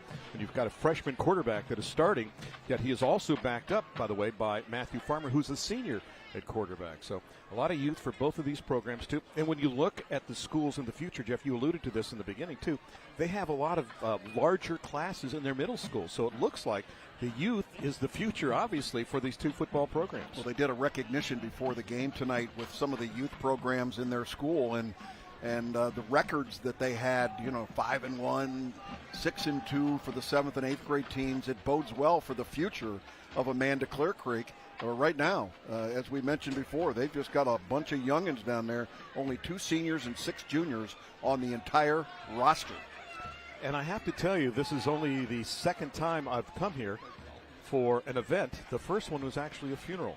So I'm actually glad to cover a sporting event here. I've interviewed the coaches in the past before, but when we had Amanda on, they were always a visiting team. And I hearken back to our first season when we were at Logan Elm, week number 10, and they were playing Amanda at Logan Elm when Coach Bartholomew was running things over there for Logan Elm. So we want to say it's great to finally be here in my 40th year to come out here and see a contest at Amanda Clearcreek with a different lighting scenario than I've ever seen before. They look like spaceships, little saucers almost. Never seen this kind of setup, but it does a great job of lighting this. And you mentioned, too, you're going to allude to something that's going on at the various buildings here, because this high school has so many different buildings, and Jeff's going to touch on that here in mere moments in the second half. And just a reminder, too, that the second half just about ready to go with our kickoff. It's courtesy of Buckeye State Bank. Start enjoying the benefits of banking local with Buckeye State Bank. Get started today by visiting joinbsb.com. And here's the kick off the toe from Mr. Clifton. And the return's going to start from the 17-yard line to the 25. A nice little sidestep. And it's Tommy Stye, who's done that 3 times now. It's still fighting, still churning. We've learned in the first half not to give up on a play as he's got it out across the 40-yard line. And that is where the Aces will take over on this drive, the first drive of the second half. Resetting again, they're 0-7, and Teays Valley at 4-3. You know, kick returns has been one of their really bright spots tonight, and Tommy Stye is showing here that he's got the extra effort here to be able to create 5, 6, 7 more yards, and that's the kind of effort you want to see out of your football team. If you wanted great field position to start this drive, Coach, you got it right here at the 43-yard line. The mentor of the Aces on this Home Appliance Solutions first down, and Mr. Dalton, who turned 37 yesterday. First and 10 from the 42-yard line. This is Dossman at quarterback, trying to set up something in the flat, and Mills wasn't looking for the football. The pressure was on, and Dossman had no additional time and had to dump it off right there and then. You know, if you're running back coming out of the backfield, you see that kind of pressure, you've got to sense that and know that you're going to have to look back quickly to be able to get the football. This play is designed to go to him out of the backfield, but you've got to get yourself in a position looking back because that quarterback had heat from the beginning. Yeah, Parker Baisden was all over him. Do you cut it short, and do you just kind of stop and come back a little closer to the quarterback, too? You absolutely have to break it off and start looking back. Second out and 10. They're bluffing blitz, but are they coming? They are not. And it's going to be a keeper off the left side and all the way up to the 49-yard line. As that time it's Stevens at quarterback, and he will get a nice ski on the play up to around the 49, picking up 7 or perhaps 8 of the yards they need for a first down. Yeah, that's what Logan Stevens has been able to give them this year, is the ability to be able to be a dual threat quarterback, maybe a little bit better runner than Drew Dossman. Can also play as a wide out. They've got 2 of those to the top here on his third down, and let's call it just about 3 from the 49-yard line. Dossman back in a quarterback. Standing back at the 44, and we got whistles before the start of the play. Flags on the flag. It's a false start on the offense. Dead ball. False start. Offense number 64. 5-yard penalty. Third down. Well, that hurts because you had a makeable third down there, Jeff, and now you go third down and long, and their propensity to pass the ball has not been obvious in this contest. You know, we talked about the negative plays. You have a pretty decent running play by your quarterback, gives yourself a chance to make a first down there, and then you have a mental error on the offensive line. They average 125 yards rushing and only 77 yards passing, but they need a lot here, and that one was thrown up in the air as the quarterback was hit just as he released the football. And there's a flag, though, down in the secondary, way over far side of the field on the 47-yard line. Might have an interference or a holding call over there, Randy, but that time quarterback Drew Dossman had no chance of being able to unload that football. There's the hold in the secondary, and that's going to create an automatic first down, I think, for Amanda Clearcreek. Yeah, you mentioned it, the crest on this field. It's kind of like over the top of the hill there. It's unusual. We don't see many of these anymore. Holding. Defense, number 11. 10-yard penalty, third down. But again, this is their home field. They ought to be used to that, you know, being able to throw the football with this crown on the field. It's not a third down. It is a first down. Yep. So march the ball across midfield. Another Home Appliance Solutions first down to the 46-yard line of the Vikings, as the Aces on their first drive have marched across midfield. Stevens this time at quarterback. Going to hand it off, and Mills got drilled to the 45-yard line. It looked like it was going someplace. Then he turned the corner, and big number 6 was just waiting for him and nailed him. And that is Mason Lowther, the outside linebacker.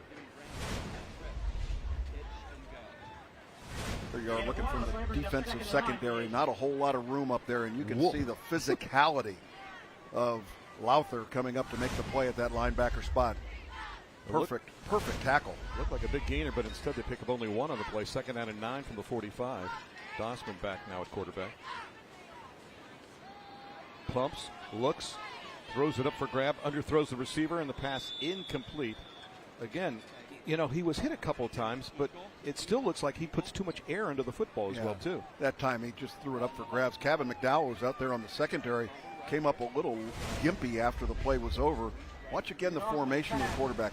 Getting pressure, sees it, and just throws the ball off his back foot and was hit at the time that he unloaded the ball. I don't want to put a lot of criticism on Drew Dossman. He is absolutely having no time to be able to set up, assess the situation, and unload the football. Stevens this time on the option toss, has it off. Tommy Stye's going to turn the corner. Oh. and got to the 44-yard line, and that was it. So it's going to be 4th down and long now for the Aces, 2 minutes into quarter number 3. Kevin McDowell wasn't hurt too bad. He came up there and made the play from that cornerback position. Watch how quickly 11 closes on the play. It'll be the top left part of your screen. Again, the pitch right there, and watch this, the closing speed. There he is, coming out of nowhere again, along with Mason Lowther, the outside linebacker. With Logan-esque speed to make that hit. Dossman back in. He was on the sidelines. Now he'll come back in on this 4th down play to punt.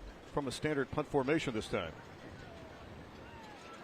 Gets it off, and Payne waving for the fair catch and takes it inside the 15-yard line. And the first break we have of the quarter, we will step aside. 9:25 left to go. 14-0. Amanda Clearcreek trails Teays Valley here on the CW Columbus.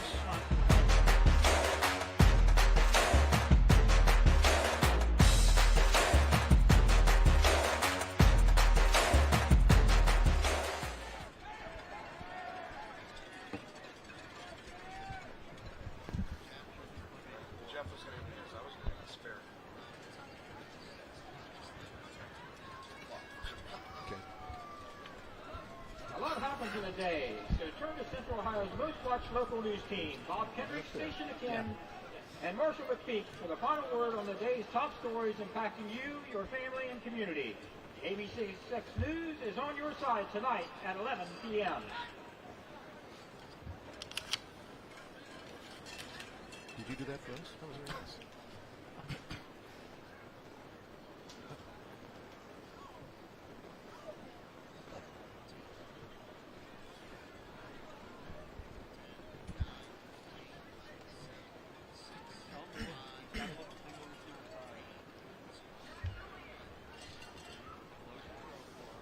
$14-0 early in the second half, week number 8 here as Teays Valley leads Amanda Clearcreek. We are joined now in the press box by the outstanding principal here. Hold your applause for the one and only Billy Dennis. In what, month number 3 now? Month number 3 at Amanda Clearcreek. And yes. They didn't think it would last. Huh? How about this? Are you having a good time? I'm having a great time. It's been a fun time so far. What exciting things are going on at Amanda Clearcreek High School right now? Well, I'm excited to be here because we're continuing a lot of good work that was started by previous principal Scott Hinton. We're doing a lot of work surrounding some college and career readiness, and also a lot of programming we're looking at for moving careers along after high school, giving kids options before they graduate. Karshner on the carry for a short gain off the right side. Will be 2nd down and long. So what makes it special here at Amanda Clearcreek for you? What I've found is that this is a great community. A strong community connection to the school. Student body is outstanding, well behaved, and just super respectful. Their families are supportive, and it makes it a great place to be. So we have a new superintendent out here as well, too, correct? We also have a new superintendent, T.R. Edwards. Karshner on a big run across the 35 to the 40. Karshner across midfield, and what a run that time by Gavin. A nice gain on the play. Now, you've got a team here that's 0-7, but boy, they've been fighting mightily in the first half and only down 2 scores, right? That's fantastic. They're playing really strong tonight against the Vikings, a much larger team and a much older team. So it's exciting to see them work so hard to keep the score as close as it is. Well, our thanks to you and Jamie Justice, to the outstanding athletic director. You guys have to be proud. This building that you have, or multiple buildings, I should say, are second to none. This building is 20 years old. Wow. And it looks like it's 2. Yeah, so it's fantastic it place looks to like be. Yeah. Well, we appreciate your time and all your information and insight. Yes, sir. Thanks for being such great hosts here for this contest You're tonight. welcome. Anytime. That is the one and only Billy Dennis. The fan club starts with me because they have been tremendous here putting us up. And we want to say thank you to Billy for the great job that he has done, and Jamie Justice as well, too. So Karshner, Jeff, with a nice gain on that prior play as he took it around the left-hand side. We talked about that strength of that left side of the offensive line, and we've seen it with this team here in the third quarter. So now with 8:33 left to go, the ball at the 50-yard line, a gain of about 3 on the play. It'll be 2nd down and 7 with 8:33 left to go here in quarter number 3. And you just wonder which will wear down first, the Aces defense or Karshner at running back. Here we are in that tight set in the backfield now. And that's Karshner. Gavin spins inside the 46 to maybe the 45-yard line. So a gain of nearly 5 on the play. It'll be 3rd down as we're down approaching 8 minutes and 20 seconds left to go. Resetting again, Teays Valley at 4-3. Amanda at 0-7. Teays Valley looking to get in the top 16 and stay there. Right now they're currently 14th in Division II, Region 7. The top 16 at the end of the year will make the postseason party. You almost wonder on a third down play if they don't make it here, Jeff, if they might not be in 4-down territory. It's early in the second half, but you think they want to exert their will against a team, as we mentioned, that has not scored in the third quarter. They hand it off to the up back this time, and they get the 5 yards and then some, all the way down inside the 38 to the 37-yard line. Is a good gainer that time by big number 10, and that is Brody Bailey on the carry, 5'10", 185, and he is a senior. Yeah, a lot of people getting an opportunity to carry the ball because of the injury early in the game to Odom, and pretty good power that time from Brody Bailey. So mark the ball at the 37 after a pickup of 8 on the play. It's another Home Appliance Solutions first down for that man, Mark Weber. And it takes a lot to make him smile. He is a stoic man that really cares about his student athletes and does a masterful job in coaching them.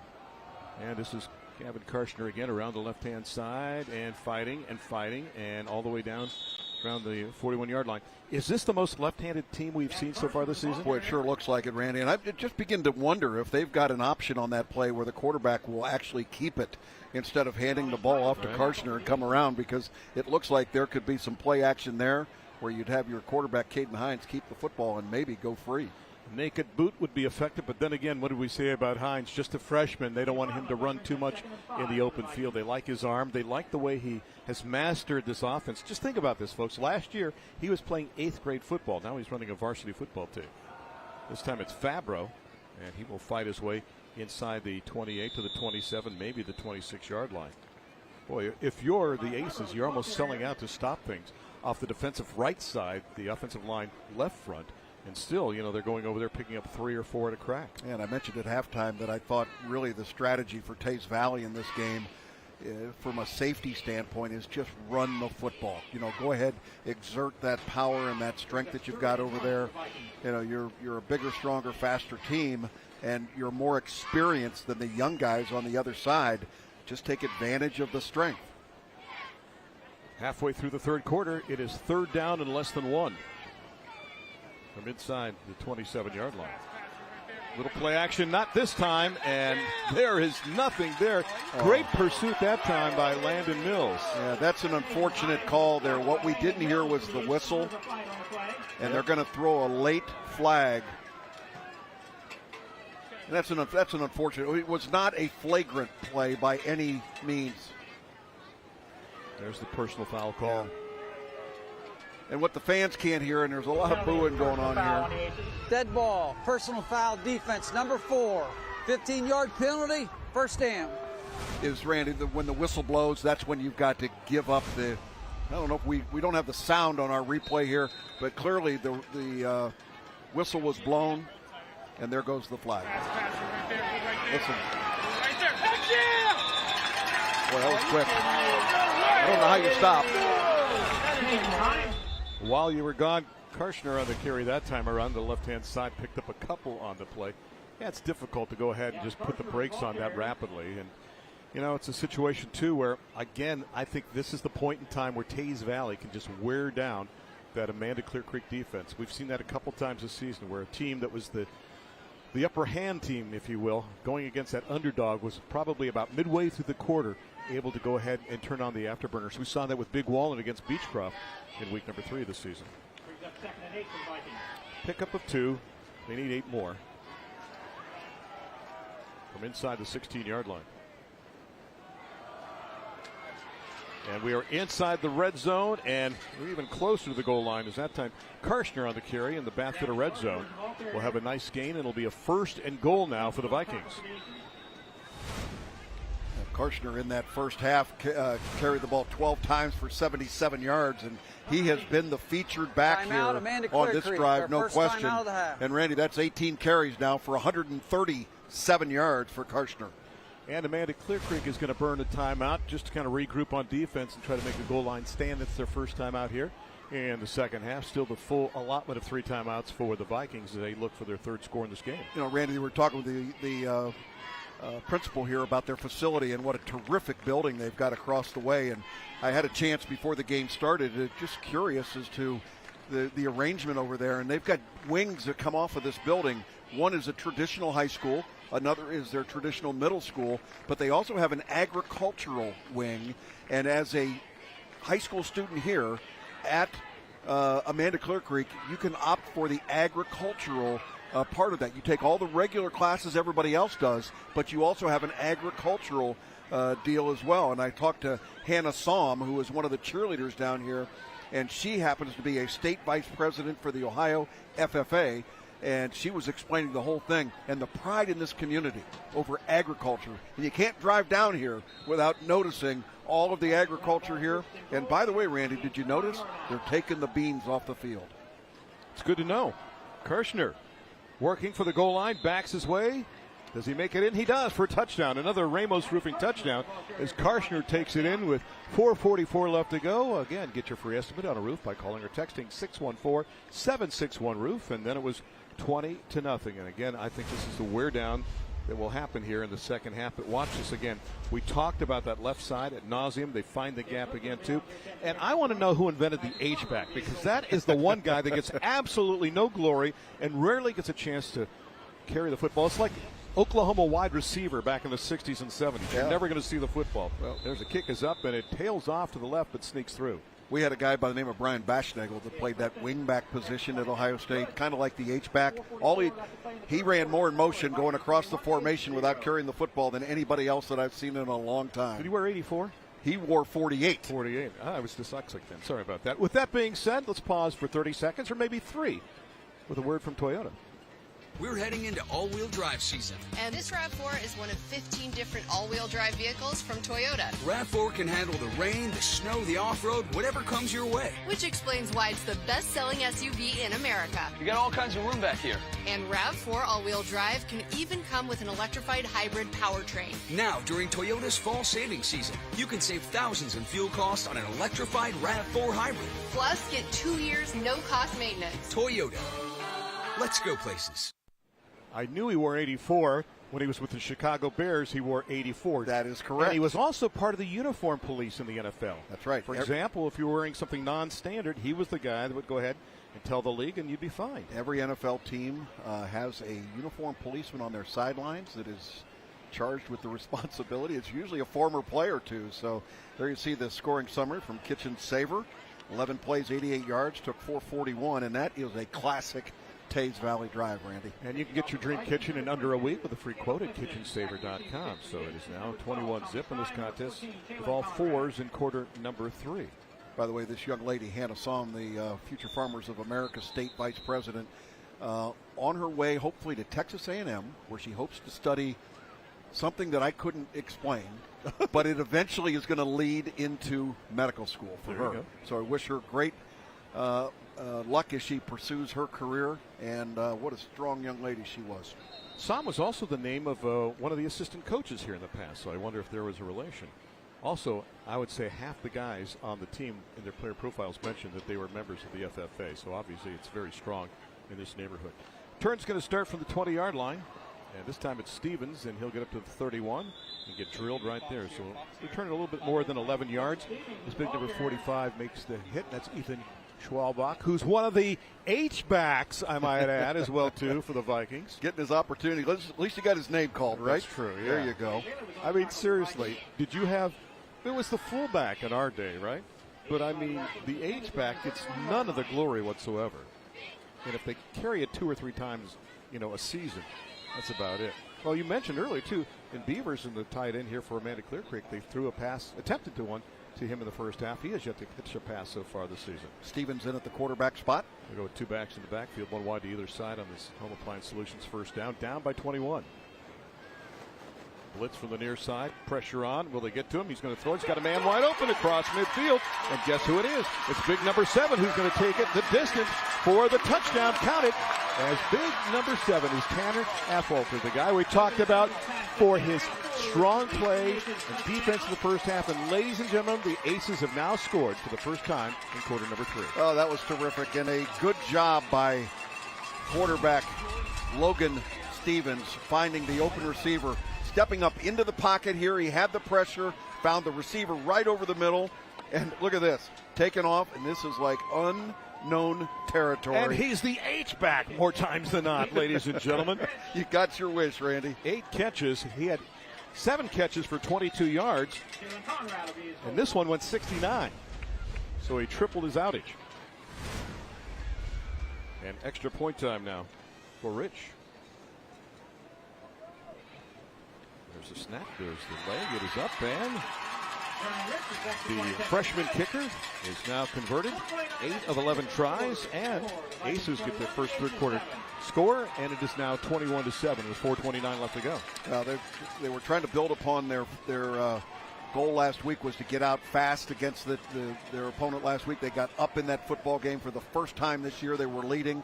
This is going to go a long way for this program going forward, is to have a big play like this against Teays Valley. Jeff, what is the feeling like when you're 40 yards behind other people and you're going another 40 yards? What thoughts go through your mind? Do not get caught from behind. The film room on Monday is awful if you get caught from behind. All I could think about was tripping or falling or getting knocked down by the turf monster. There's the scoring summary, courtesy of Kitchen Saver. We just did one, but this one was a lot shorter. It was 12 seconds. It was one play. It was 69 yards for the touchdown. And Mr. Affolter gets his team on the board. Congratulations to Tanner. Young man that against Bloom Carroll had 4 tackles and caused a fumble. He's athletic. A guy that you're going to see, I think, more in the weight room, too. 5'9", 165. He's but a sophomore. He's going to grow. He likes hunting, fishing, history, and he plays baseball as well, too. You are in stick and ball country out here. I got to tell you that, Jeff, because a lot of strong baseball teams and softball teams out in this area in the Mid-State League. So it's now 21-7. Are you surprised by some of those scores at halftime? With Grove City winning in their contest? I really was. Grove City, what a job they've done coming back. Now, no trickery here on the kickoff. What do you think? We've seen squib kicks all night. That's a good point. Week number 8, you're looking for your first win. Go for another high. What the heck? We'll see what happens. Nope. Keeping along the ground, though. Scooped up and then dropped and then picked up again. The 29-yard line. So a short return on the play. It's scooped up by number 5, and that is Gavin Sparks. So Sparks will have his team on offense from around the 29. Well, that got a little dicey for Teays Valley. Good job here on the kick. Very difficult to get these balls coming at you. And you can see he was very fortunate that he was able to come up with the football and maintain possession. We'll see if Teays Valley reverts back to running the football and just trying to shorten this game the rest of the way. Caden Hines kind of reminds you of Otto Coons in the past, too, from Bloom Carroll when you think about the way that he used to play for the Bulldogs, too. Getting a start as a freshman on this Home Appliance Solutions first time. That's Karshner. And Gavin is going to carry defenders out to the 35-yard line. Picks up 6 on first down. They'll need 4 more as we approach minute number 4 left to go in quarter number 3.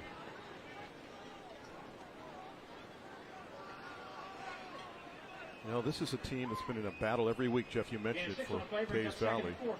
Young in some critical positions. It's the youngest team that Coach Weber, in fact, has ever coached. Absolutely. And the workhorse, Mr. Karchner.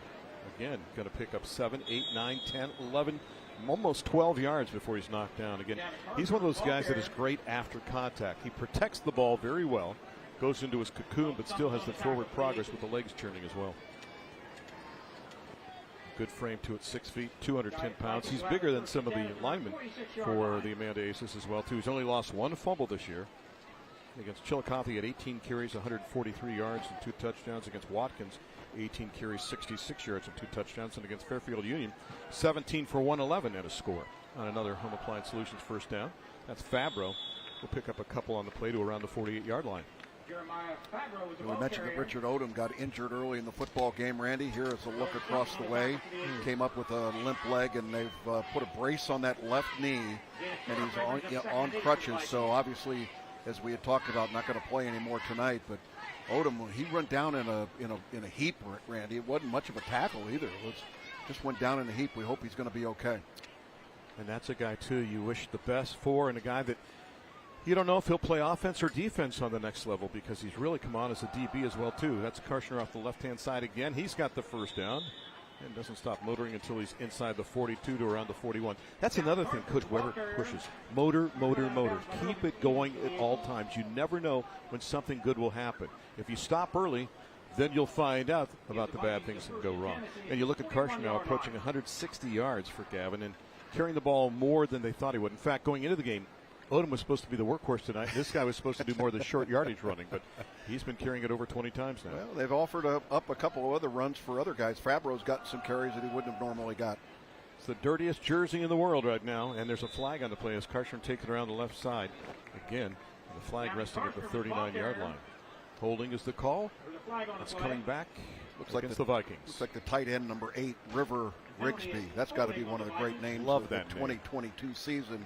River Rigsby, the tight end. Holding, offense, number 8. 10-yard penalty, first down. Sorry, buddy. I mean, I wanted to use your name tonight, but I didn't want to use it on holding. So let's see you come up with a big play at that tight end. Now, he hasn't caught a ball. Yes, thank you. No respect. Throw the ball to the tight end. Doggone it. H-back tight end. They're the Rodney Dangerfields of high school football, more times than not. So mark the ball back to the 49 of the Aces. It'll be first down, but they need to get it all the way down inside the 31. They need 18. Karshner will pick up a nice chunk of that. Stevens and company knock him down and around the 41-yard line. What was Woody's stance on the tight end? Blocking. You know, my goodness, it was just dressed up with an 80 number that you might as well give him a 60 number. Yep. Boy, but we practiced throws to the tight end. Really? We were really good Monday through Friday. But that play was not coming out of the playbook come Saturday. Boy, look at that tight set again with the 3 lead backs out there. This time it's Fabro on the carry. He's going to get the ball inside the 35 to the 34. Good yardage again. He's going to set up a third down and short now for the Vikings. I like this Jeremiah Fabro kid. I think, you know, he's a good 1-2 punch. You know, we talked about thunder and lightning, the other guys in there with Odom and Karshner, and obviously if you can't have Odom in the game, you want somebody else that can do what Karshner gives you the strength. You want somebody in there that's got the quicks, and Fabro seems to be that guy. Under 90 seconds left in the third. They need 4. And Fabro's not going to get it. There's a flag on the play as well, too. He's tackled. Good job to wrap him up by big number 68 on the play. And that is Peter Smith. And do you take the penalty or do you decline it? I assume you take it here, right? Yeah, because of the short yardage situation and it being a major penalty. Holding, offense number 67, 10-yard penalty, third down. Is it great to have a referee named Oates out here in the country? The only thing that would make it better is if Hall was here, too. Correction, the penalty was on 57. We understand. Thought so. So, Randy, if you're taking the beans off now, when do you start taking the corn off? I don't know. All I know is knee-high by the 4th of July. And it was that. I did tomatoes this year. I didn't do any corn. All right. And the tomatoes are still growing, although as of tonight, it'll end. Get you some special attention over there at the Ag School. FFA. And that's Karshner trying to come around to the left side, and he's got an opening there. It looked like Stye was going to get him in the backfield for a loss on the play, but he was able to turn the corner and maneuver down on the sidelines with 57 seconds left to go. He made something out of nothing on this one. Got a player injured on the play. Take a look at this one more time, though. Look at the drive. Stye thought he had him. Offensive line is out there, and Karshner just continues to drive, and the player came up injured right at the end on the ground there. It looks like it's somebody from the Amanda Clearcreek side, and nope, up and down. I think that's Affolter, isn't it? Number 7, yep, Affolter. So Tanner scored the touchdown, being attended to along the far side. Curious. And we mentioned we're going to go back to the OCC for the last couple of games, and next week should be an interesting one. I want to see what happens with Pick North tonight. They were trailing Grove City and New Albany. Coach Finn and company in his first year, and that should be a great one of the OCC next week. Pick North and New Albany right here in week number 9. A great press box, great view. Jeff Logan press box with the bay window and everything. We were there for week 10 last year, and what a proud moment that was for the Eagles to go undefeated for only the 3rd time in school history. We were lucky enough to have guys that had participated in the unbeaten seasons in the past, going back to the 1960s. So next week, the Panthers and the Eagles right here on the CW Columbus. Week number 9 of 10. For me, it's hard to believe that 40 years has flown by, and it's been an honor just to think about the schools we've had to cover. And it's big tonight to have these schools on, too, because we love featuring the Mid-State League. When we started this plan about 11 years ago, we were looking for schools that would play on a Thursday night. And there was one person, Jim Hayes, the commissioner of this league, who's still the commissioner, said, Randy, we would love to work with you guys at the CW Columbus. And if it wasn't for them, I don't think you and I, Jeff, and Dean Marini and Image Video and Gary Puckett and everybody over at ABC6, Fox 28, and the CW would have the success we've had with these games. And I think Jim was a large part of that and still is. So we appreciate him. In fact, Jim was going to be here tonight, Jim Hayes, but the commissioner is also a minister, and he goes into prison ministries and will spend an entire weekend in the prisons, and that's what Jim is doing this weekend. So God bless you, Jim, for the work you do on so many levels, and we see that we're happy too that Mr. Affolter is coming to the near side of the field slowly and methodically across the 30-yard line. So we'll clear this all up, put the ball back at the 36-yard line, and look at a situation now that's probably 4th down in just more than about 5 or 6 with 57 seconds left to go here. And since the ball is resting at the 36-yard line, you got to think that they're going to probably go for it. And now, interestingly enough, Amanda Clearcreek's going to take a timeout to regroup. So they'll take their second. Talking about next week. Albany timeout, Amanda Clearcreek, their second timeout. But Pickerington North, who was trailing 21-15 now, Grove City leading in the 3rd quarter. Okay, so North has come back to cut the lead to less than a touchdown and an extra point. So down by 6 in that contest. And again, that's the game we have next week.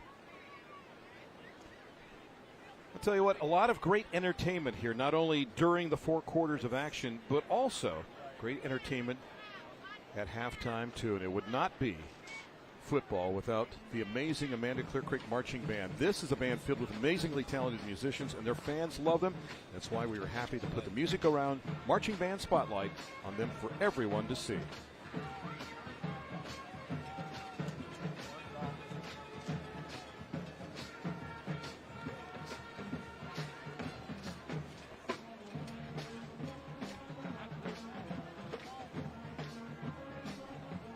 So congratulations to that outstanding marching band for their performance at halftime and leading the cheers in the stands as well, too. Tell you what, they don't care their team is 0-7 here at Amanda Clearcreek. They've been supporting them, and a great turnout on both sides. Stands are filled here tonight. On the 4th down play, the quick pop. Did they get it far enough? They're going to rule the pass is incomplete. It was underthrown. They had a man open on the play in Wolpert, and the pass was just a little too low. So now the Aces will take over on downs. Well, good stop. Never know what might happen in this game. A lot of football still to be played. Ball underthrown. Far enough for the 1st down, no question about it. That ball just got to be delivered more on target. But I like what I see with that guy as just a freshman, too. I think Hines is going to be a leader for years to come for the Vikings. So now, down by a couple scores, Amanda Clearcreek, who has a touchdown in this 3rd quarter. Going to try to see if they can get anything going in the waning moments of stanza number 3.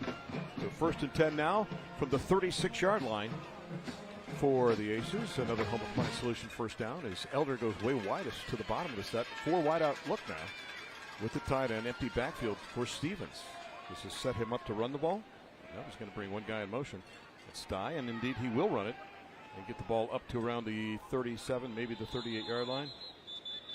That's the one thing I would like to see changed in high school football. We mentioned that in the past, too. Sometimes they let those scrums go on, Jeff, too long, and I'm waiting for somebody just to come in and undercut somebody and go low on that running back and take him out of the knees. And sometimes it just gets to the point where whose side has got more weight and beef there to push the pile forward. Well, when they allowed you to be able to aid and abet the runner. Remember, that used to be a call. Yes, helping runner. No longer is. It was a pushing signal like this, and it was called helping runner. And nothing there for Stevens. Are you surprised that they have Stevens in there at quarterback and less of Dossman at quarterback? Yeah, I just think he maybe gives you a little bit more of a dual threat. We played 3 quarters. Amanda Clearcreek facing a 3rd down when we start quarter number 4. It is 21-7 in this one. Teays Valley on top. Week number 8 right here on the CW Columbus.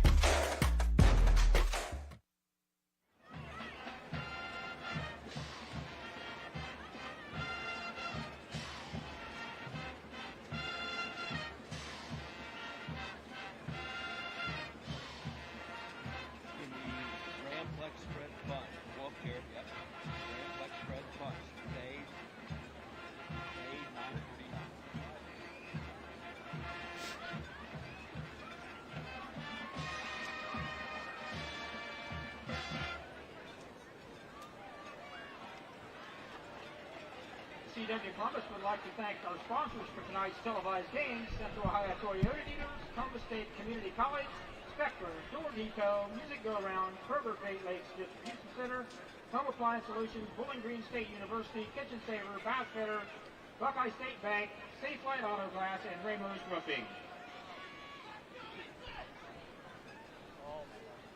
The CW Columbus would also like to thank the faculty and students of Teays Valley and Amanda Clearcreek High Schools. Best of luck to all.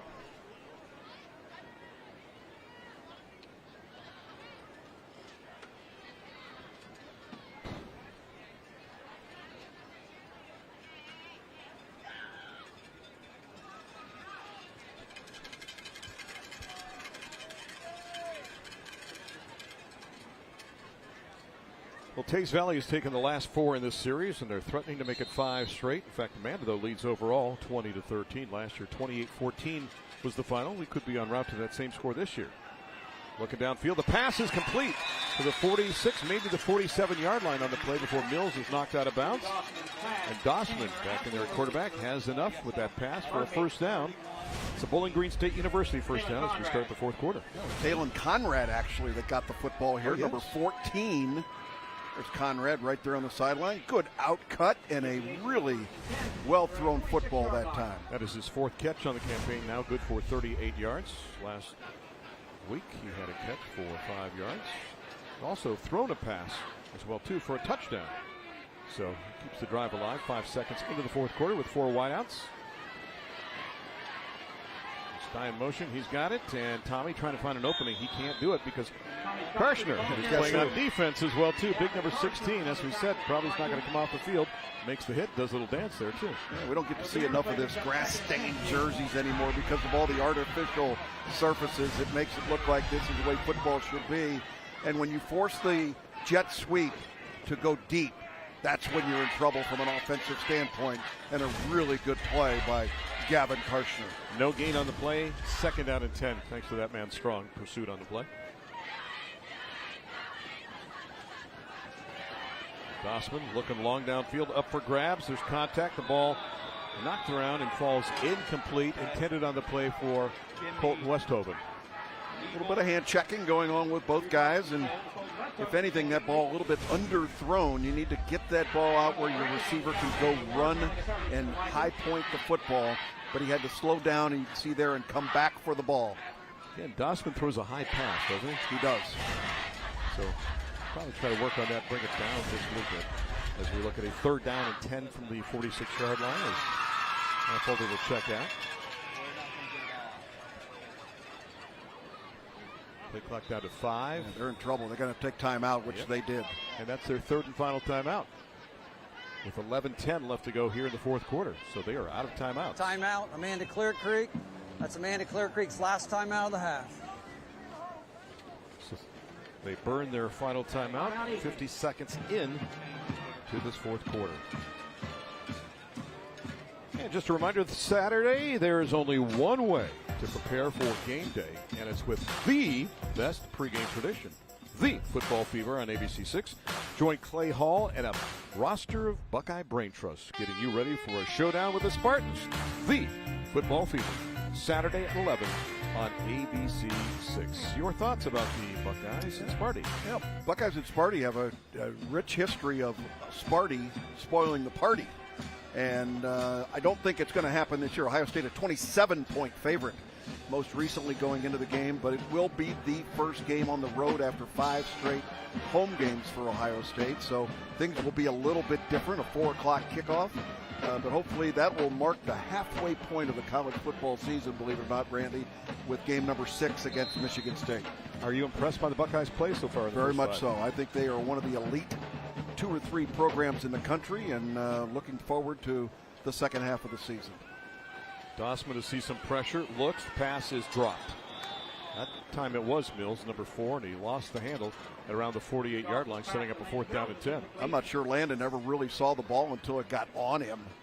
That ball came out of a pack of people on top of the... On top of a group there. Excuse me. Bless you, sir. Yes, on top of the quarterback. That ball just kind of spit out of the pile to bring up a 4th down and 10. Yeah, the big pause of 71. Joey Thurston there, right in the face Drew Dossman, who stays on now to punt, standing at his own 35. Good high hanging kick. Fair catch called for by Payne. And he decides to take a seat at the 23-yard line. So with that being said, the Vikings get it back now, up by 14, looking to go 5-3 on the season. And this is the kind of game that you have to win, but you're not going to garner a whole lot of points in your rating by a win like this. Yeah, the rest of the season after this, when they have Bloom Carroll at home, and then their final game of the regular season will be at Logan Elm. So Teays Valley hoping to make that playoff spot. Again, a Division II team. Pretty stiff competition at that Division II level, Randy. Well, the next two teams they play are both 6-1 going to action right now, Division III and IV respectively. The handoff, and Karshner gets spun around, still stays on his feet, and garners a group of friends, and the posse is probably stopped at around the 29-yard line. Looks like a gain of about 7 on the play. That gives him 24 carries on the night, Randy, for 183 yards. Mark it at the 30-yard line, so picked up nearly 8 on the play. It'll be second down from there. Coach Weber looks on. He's going to get a little bit of a breather off to the sidelines. Mark is very much under control and composed, you know. Last year this team was 9-2, 2 years ago 3-6, then 7-3, 7-3, 8-2. 500 or better 7 of the last 8 years. This is Fabro. Watch out. Jeremiah's got a seam. He's got some speed, and we got a flag down, and we got a late hit. So they're quick with those flags tonight on the late hit. So we got the flag there at the 49. We also have a flag at the 37. Might be offsetting if we're going to get a hold against Teays Valley, number 1. And then what they deemed a late hit out of bounds. Flags on the play. Danny Oates, a lot to think about right now. The glistening white cap. Thank the entire crew for the great job they've done tonight there. 6 men on that officiating crew. Again, adding that center judge here tonight. We'll see if we have that week 9 and 10. And what's the call? We have 2 fouls on the play. Yep. Live ball foul holding, offense number 5. 10-yard penalty. After the ball is spotted, we have a dead ball, personal foul, defense number 2. Be 15 yards from that spot. Second down. So the net of it. Correction, that gives them a first down. Yeah, I was going to say, that is a first down. Let's see here again. Out of bounds. And just that extra shove at the end ends up being the difference as Landon Cavell threw him to the ground. So it's a +5 is the net out of that for the Vikings when you look at it. And off the first down on this Bowling Green State University first down from just past the 43-yard line. Hand it off, guess who? Get it across the 45 to the 46-yard line as Karshner again on the carry in that play before he's knocked down. And that's Gary Kimmerling helping to make the hit on the play. He looks like he's spent, doesn't he? Yep. Along with Landon Cavell. He's had a busy night. Well, like you said, it's neat to see a dirty jersey again. Yeah. Because we've been spoiled the first 7 weeks.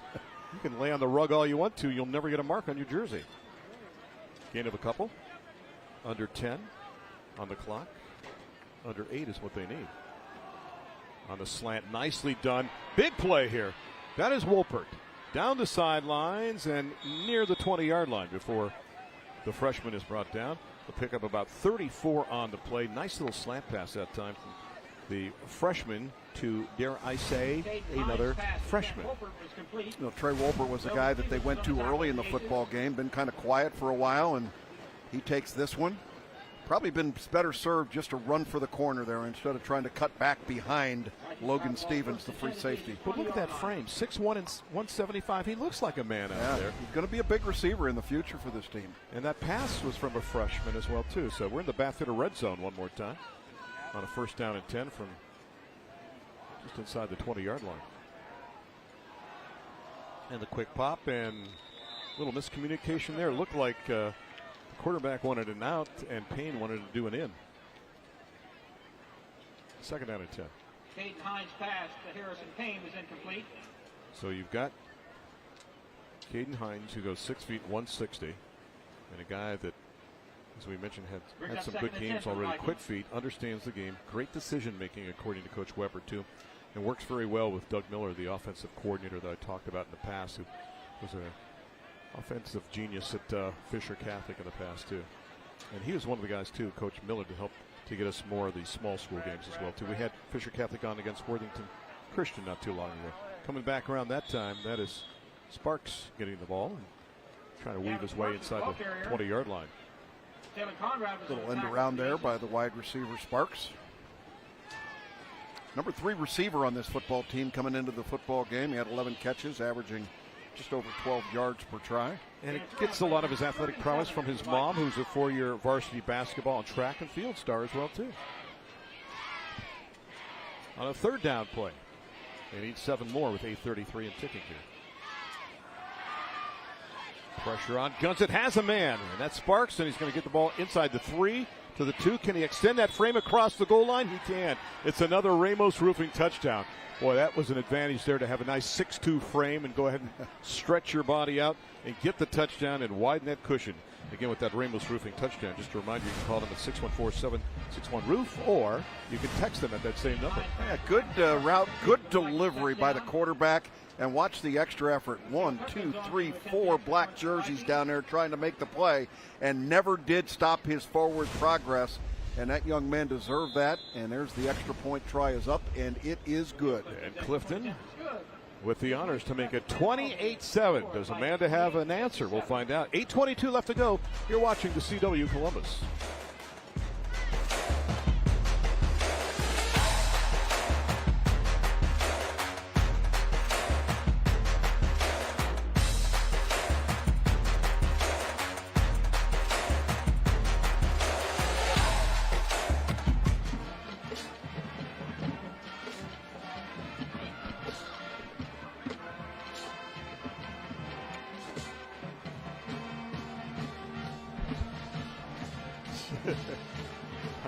His pants were half down. Yeah. Yeah. Demonstrative. Good for him. Like the way he goes.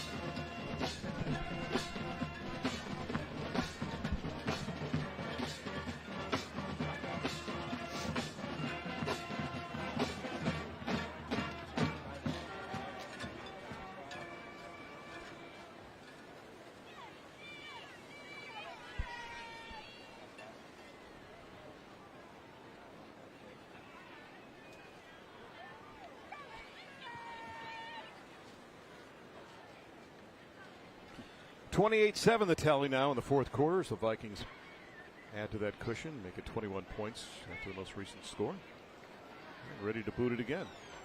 As Clifton has it teed up at the 40-yard line. There's your kitchen saver scoring drive. Just over 2.5 minutes to go, 77 yards. And Sparks would not be denied. Found the goal line. And we'll kick it along the ground. We've had more kicks along the ground in this contest than we have the entire season.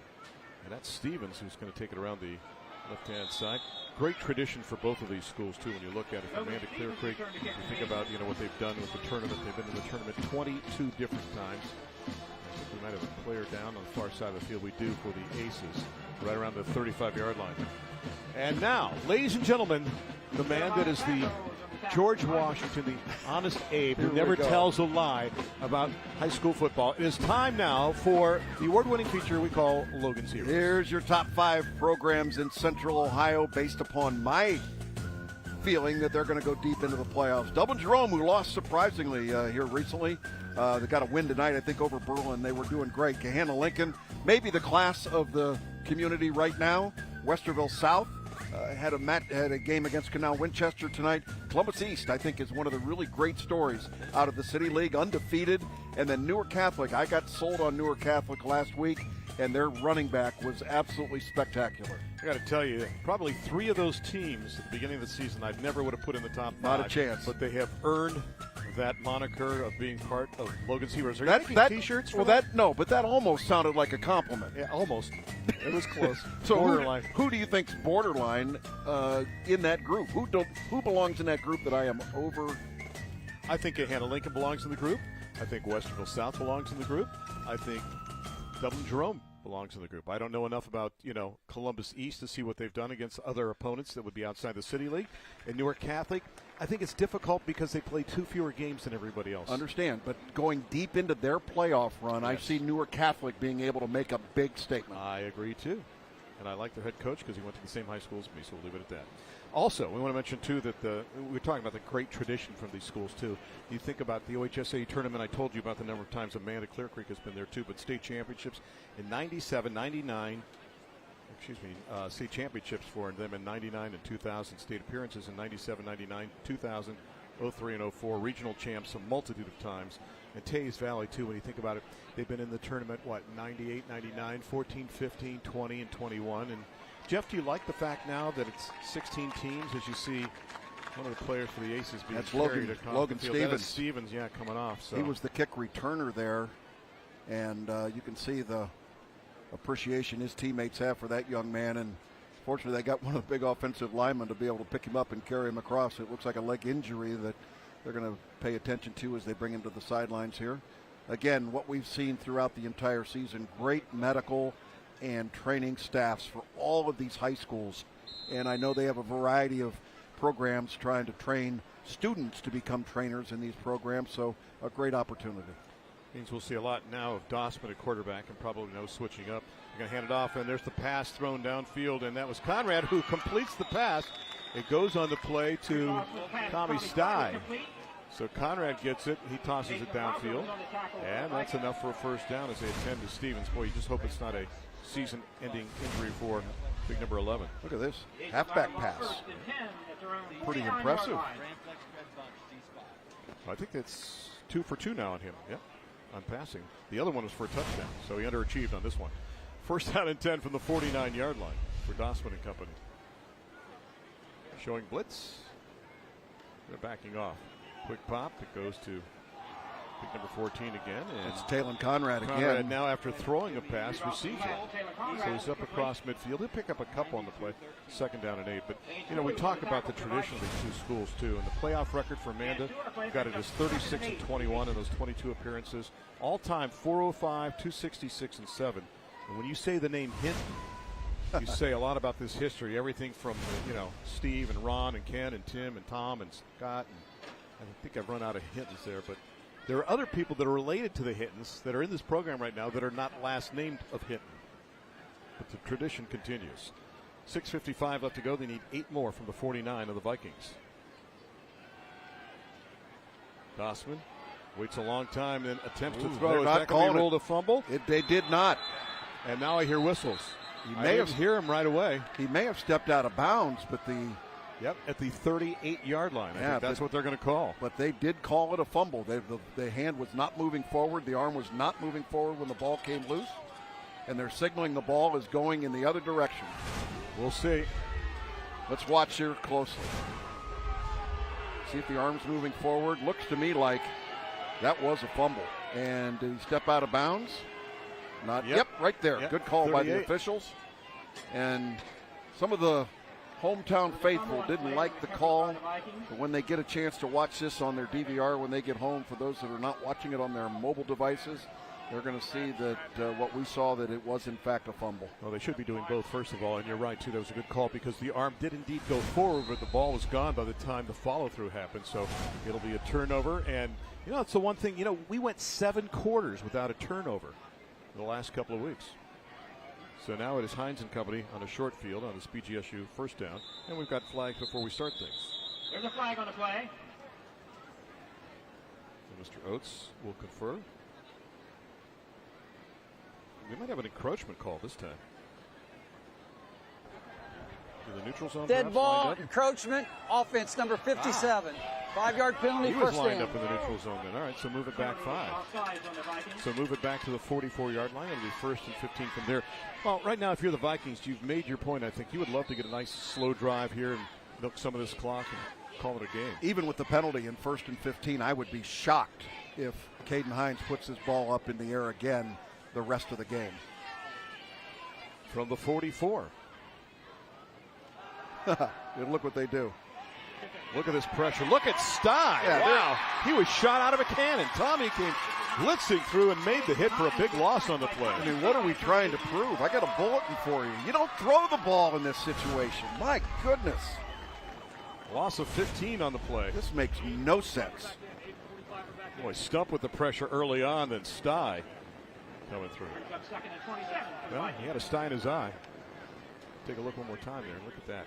Tommy Stye, 5'10", 173. And remember, another youngster, just a freshman. Second down and a furlong. Need to get the ball all the way down to the 29-yard line. Hey, Coach Steve. Loss of about 17 on the play. They need 27 altogether. And now you got your running play, Jeff. Yeah. Yeah, you got that stud back there you've been handing the ball to. But, Jeff, maybe they're trying to work on something else. Yeah, work on it next week. Okay. This is not the time to be working on something else. Well, but next week, you got. This is where you put the dog in the truck. All right? You got this thing put away. It's 28-7. All right, Coach, I get you. Run the ball. You got Bloom, Carroll, and Logan Elm, each 6-1. So you're not going to get a chance to work on a whole lot. You've got to perfect what you already have at this point. How often did you put in plays this late in the season, by the way, on the high school or college level? You're always putting in little wrinkles all along the way. Absolutely. There you go, long downfield, looking for a man and barely overthrown at the 22-yard line. And I think Sparks was hoping for a call there. Gavin Sparks was incomplete. And now it's fourth down in a punting situation. Good arm, too. Yeah. Not a bad throw. No, he's got a good release, too. Yep, not a bad throw, and that's one where the receiver's got to hopefully be able to run underneath that football. He had a step on him, but make sure you put it where nobody else can catch it other than your receiver, and that's what he did. Landon Cavell on the coverage. Clifton standing back at his own 35. Will it be scooped up? Sure it will. Oh, and down immediately. A little slippery out there as it's caught, and then immediately going down on the play is Tommy Stye. Let's take a break now and hear from our friends at Toyota. We're heading into all-wheel drive season. And this RAV4 is one of 15 different all-wheel drive vehicles from Toyota. RAV4 can handle the rain, the snow, the off-road, whatever comes your way. Which explains why it's the best-selling SUV in America. You got all kinds of room back here.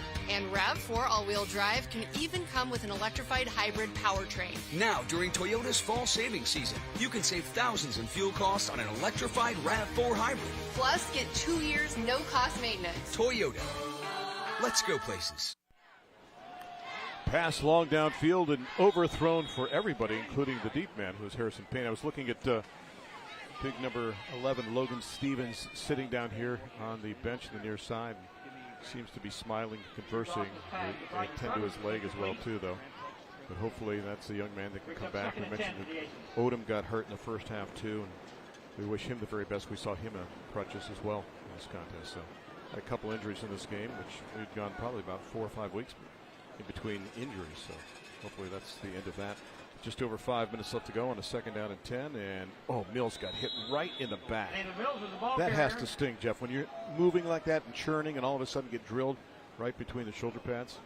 They're picking people up off the ground there, and look who's the last one to get up. And he's hopping, too. That's Karshner. Gavin Karshner. Got a little bit of a limp again. He had that in the first half, remember? If there's anybody that deserves the ability to go out there and look like he's got some limping going on, it's that number 16 right there. He has been a bulldog tonight.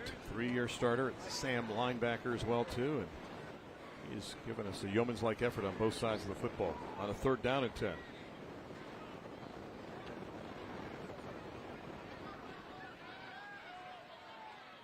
Pass incomplete. Boy, they give you a myriad of looks on defense. They'll have 4 down linemen, then they'll go with a 3-3 look, and then sometimes it looks like they go 5-2 as well, too. Yeah, the receiver, Carruthers, never saw the ball coming out of the backfield. I mean, that ball was on him, and again, it was because of that picket fence that was being raised around the quarterback not having the ability to get the ball out where you can see it. So Dossman to punt, and Payne's been going back deep. He's going to retreat to the top of the ace right now. Right at the 49-yard line. Again, hats off to Jamie Justice and the crew here for what they've done to give us such a great location to broadcast this game at Amanda Clearcreek High School.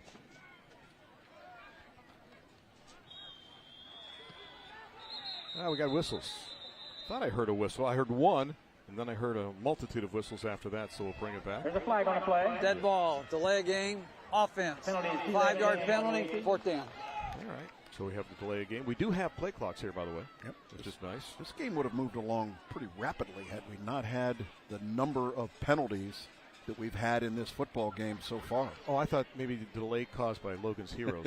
That could have sped it up quite a bit. You know, at halftime, both teams had, I think, 17 penalties? Yeah. Jake, you're killing me, man. Jake Stewart using his toes to count that up.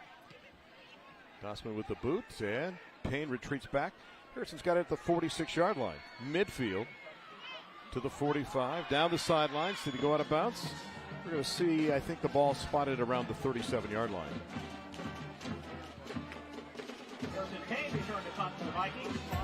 A lot happens in a day, so turn to Central Ohio's most-watched local news team, Bob Kendrick, Stacia McKim, and Marshall McPhee, for the final word on the day's top stories impacting you, your family, and your community. ABC6 News is on your side tonight at 11. I watch them all the time. I don't just leave it at 11. I'm up at 5 watching into the morning at 6, and then at midday, and in the afternoon as well, too. They're always on my TV, and hopefully they're on yours as well, too. We thank everybody at ABC6 News for the great job they do to keep us informed. Another Bowling Green State University first down. So the question is, when you pull starters, who do you put in if you're already playing freshmen, right? This is Karshner. Nope, it's not. It is the big H-back getting the chance to take it for nearly a touchdown. Do they give him the touchdown? No. Brought down inside the 1-yard line. Ethan Schwelbach gets it and motors down to the 1-yard line. What a big opportunity. You've been begging for it all night. He's been leading plays all night. This time they give the ball to big number 45, and he takes off. Now, the official was trailing the play, and I was curious whether or not he actually extended over the goal line, and it's hard to tell from that view there, but they're calling him down right at the 1-yard line. Watch here again from the end zone.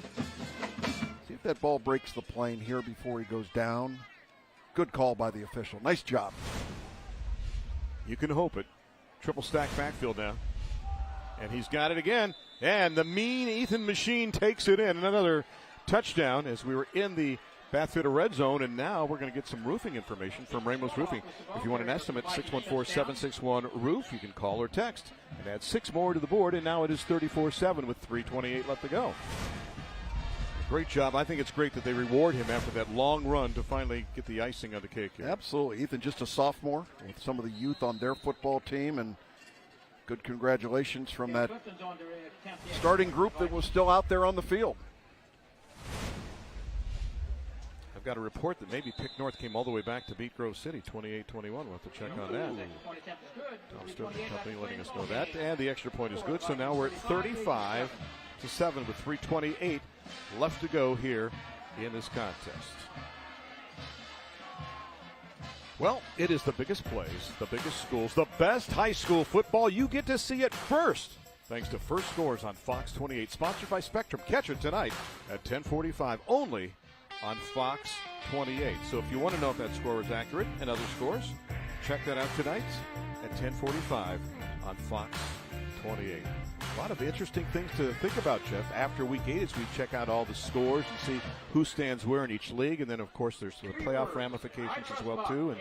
And Teays Valley, just alone, thinking about what they're doing in Division II, they need to win and keep winning if they can. And they've got 2 large contests we mentioned right now against 2 6-1 teams to help make a statement. I think they got to at least split, in Week 9 and 10 to make it a reality to make the postseason. Here's your Kitchen Saver scoring summary. 2 plays, 36 yards, took less than a minute off the clock. And just a reminder that you can get your dream kitchen in under a week with a free quote at kitchensaver.com. One of the issues for Teays Valley is going to be the health of Richard Odom. They need that extra running back over there. And there's a line drive kick. And in essence, too, you're losing 2 starters, Jeff, too, because he starts in the secondary as well, too. And here's the return, and that's Conrad getting it all the way up along the sidelines to around the 40-yard line. And they'll take over an offense with 3:19 left to go. Time now to pick our player of the game. And you know what? We mentioned it. He has the dirtiest jersey out there because he's worked so hard on offense and defense. Now look at Gavin Karshner, what he's done, Jeff. Nearly 200 yards rushing and a multitude of tackles and defense as well, too. Yeah, he delivered blows on both sides of the ball, both offensively and defensively, Randy. Rewarded here, taking the ball down inside the 5-yard line, and this one he takes into the end zone. And Mr. Karshner's had quite a night. There he is on defense, exerting his strength over there in celebration, and he's played one heck of a game. The player of the game. 1st and 10 for the 38-yard line. That's Sty, and Tommy's going to take it up to around the 45, maybe the 46-yard line. Good gain on 1st down. And clock dwindles down to just over 3 minutes left to go in regulation here. Cheerleaders are still having a good time here on the near sidelines, wearing their cowboy hats tonight. A little boot scoot and boogie, it looks like. Line dancing. That guy's got to be happy as well, too. Mark Weber. Now, Jeff, you could do moves like that, couldn't you? Not in public. Okay. On a 2nd down play. And a short gain on the play, as that is big number 4 again, Landon Mills. When you look at the squad and you see Mr. Stevens there on crutches, that's a sight you didn't want to see either, but hopefully it is short term for that young man. And just a sophomore and so vital to this Amanda Clearcreek offense and defense for that matter as well, too. You can see they put a soft cast on that left leg. Would appear to be an ankle injury, lower leg injury, and hopefully he'll be okay, maybe off to x-rays later tonight. 3rd down and a couple. And you can juke all you want, but if you don't have any blockers, you're not going anywhere, and that's the case for the Aces in that play. They're going to lose yardage back inside the 40. Tommy Sty was the ball carrier. Tommy Sty tried to turn the corner, but he had nobody out in front of him, so it's going to be 4th down. And let's see what they have to do. Do you go for it with under 2 minutes left to go? You're down 35-7 in this contest. Punt it away. Quick kick it. Not a quick kick when it's 4th down. Sorry. 3rd down, yes. 1st down, definitely. Quick kick formation. I see what you're saying. More of the short formation. There we go. But with the quarterback, who knows, right? You know, Stevens was doing some stuff in the line, too, so you lose that, too.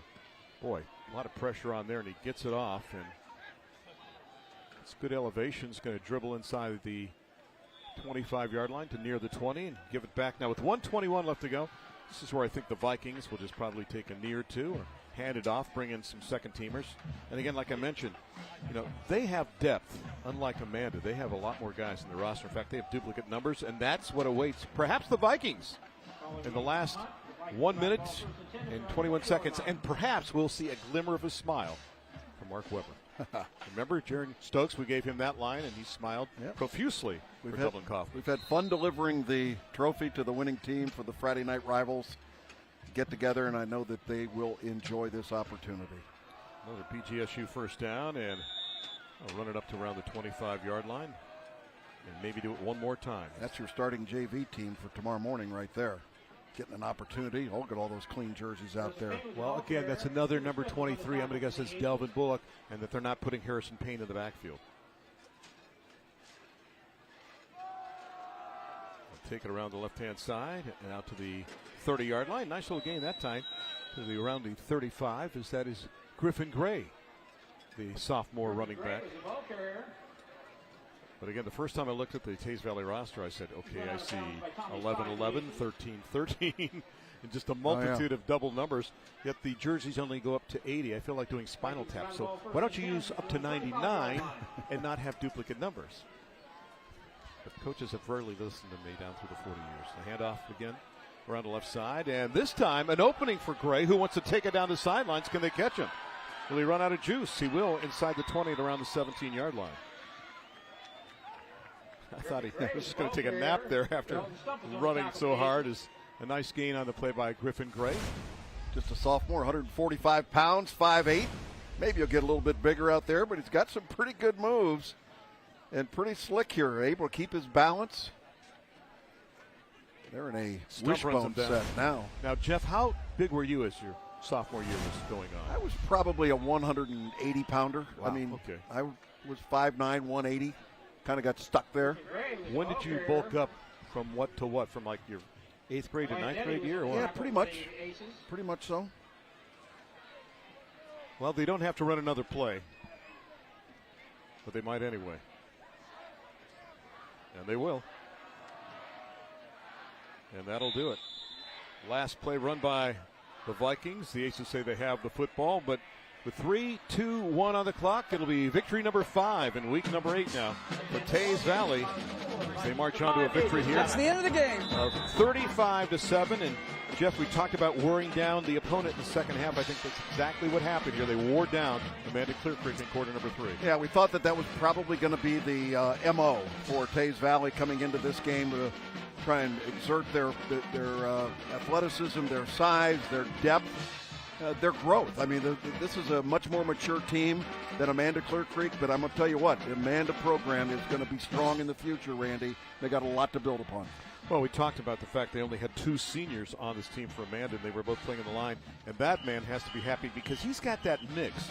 You know, he's got some underclassmen and he's got some leaders. Think about it. He's got Hines as a quarterback who's a freshman. He's got Karshner who's getting the handoff from him, who is a senior and a 3-year starter on defense, and maybe having to play a lot more on offense with the injury to Odom here tonight as well. And they went to the wrong end zone. They were going to go to the left end zone, and Coach Weber says, no, go to the right end zone. With that being said, we'll take a break. 35-7, the tally in this one. Time now to meet our Scholar Athletes of the Week. Ohio Education Association is proud to recognize Central Ohio's Scholar Athletes of the Week. Emily Statz is a varsity soccer starter and team captain at Amanda Clearcreek High School. She broke the school record for goals scored in a career. Emily carries a 3.7 GPA. Matt Farmer is both a football captain and baseball captain at Teays Valley High School. He's a member of the National Honor Society, an academic all-league, and has a 4.6 GPA. Congratulations to these outstanding Ohio Education Association Scholar Athletes. This is hilarious because the Teays Valley team went to the left end zone, then they went down to the right end zone, but no, they have to get the trophy presentation, so they're back down to the 50-yard line.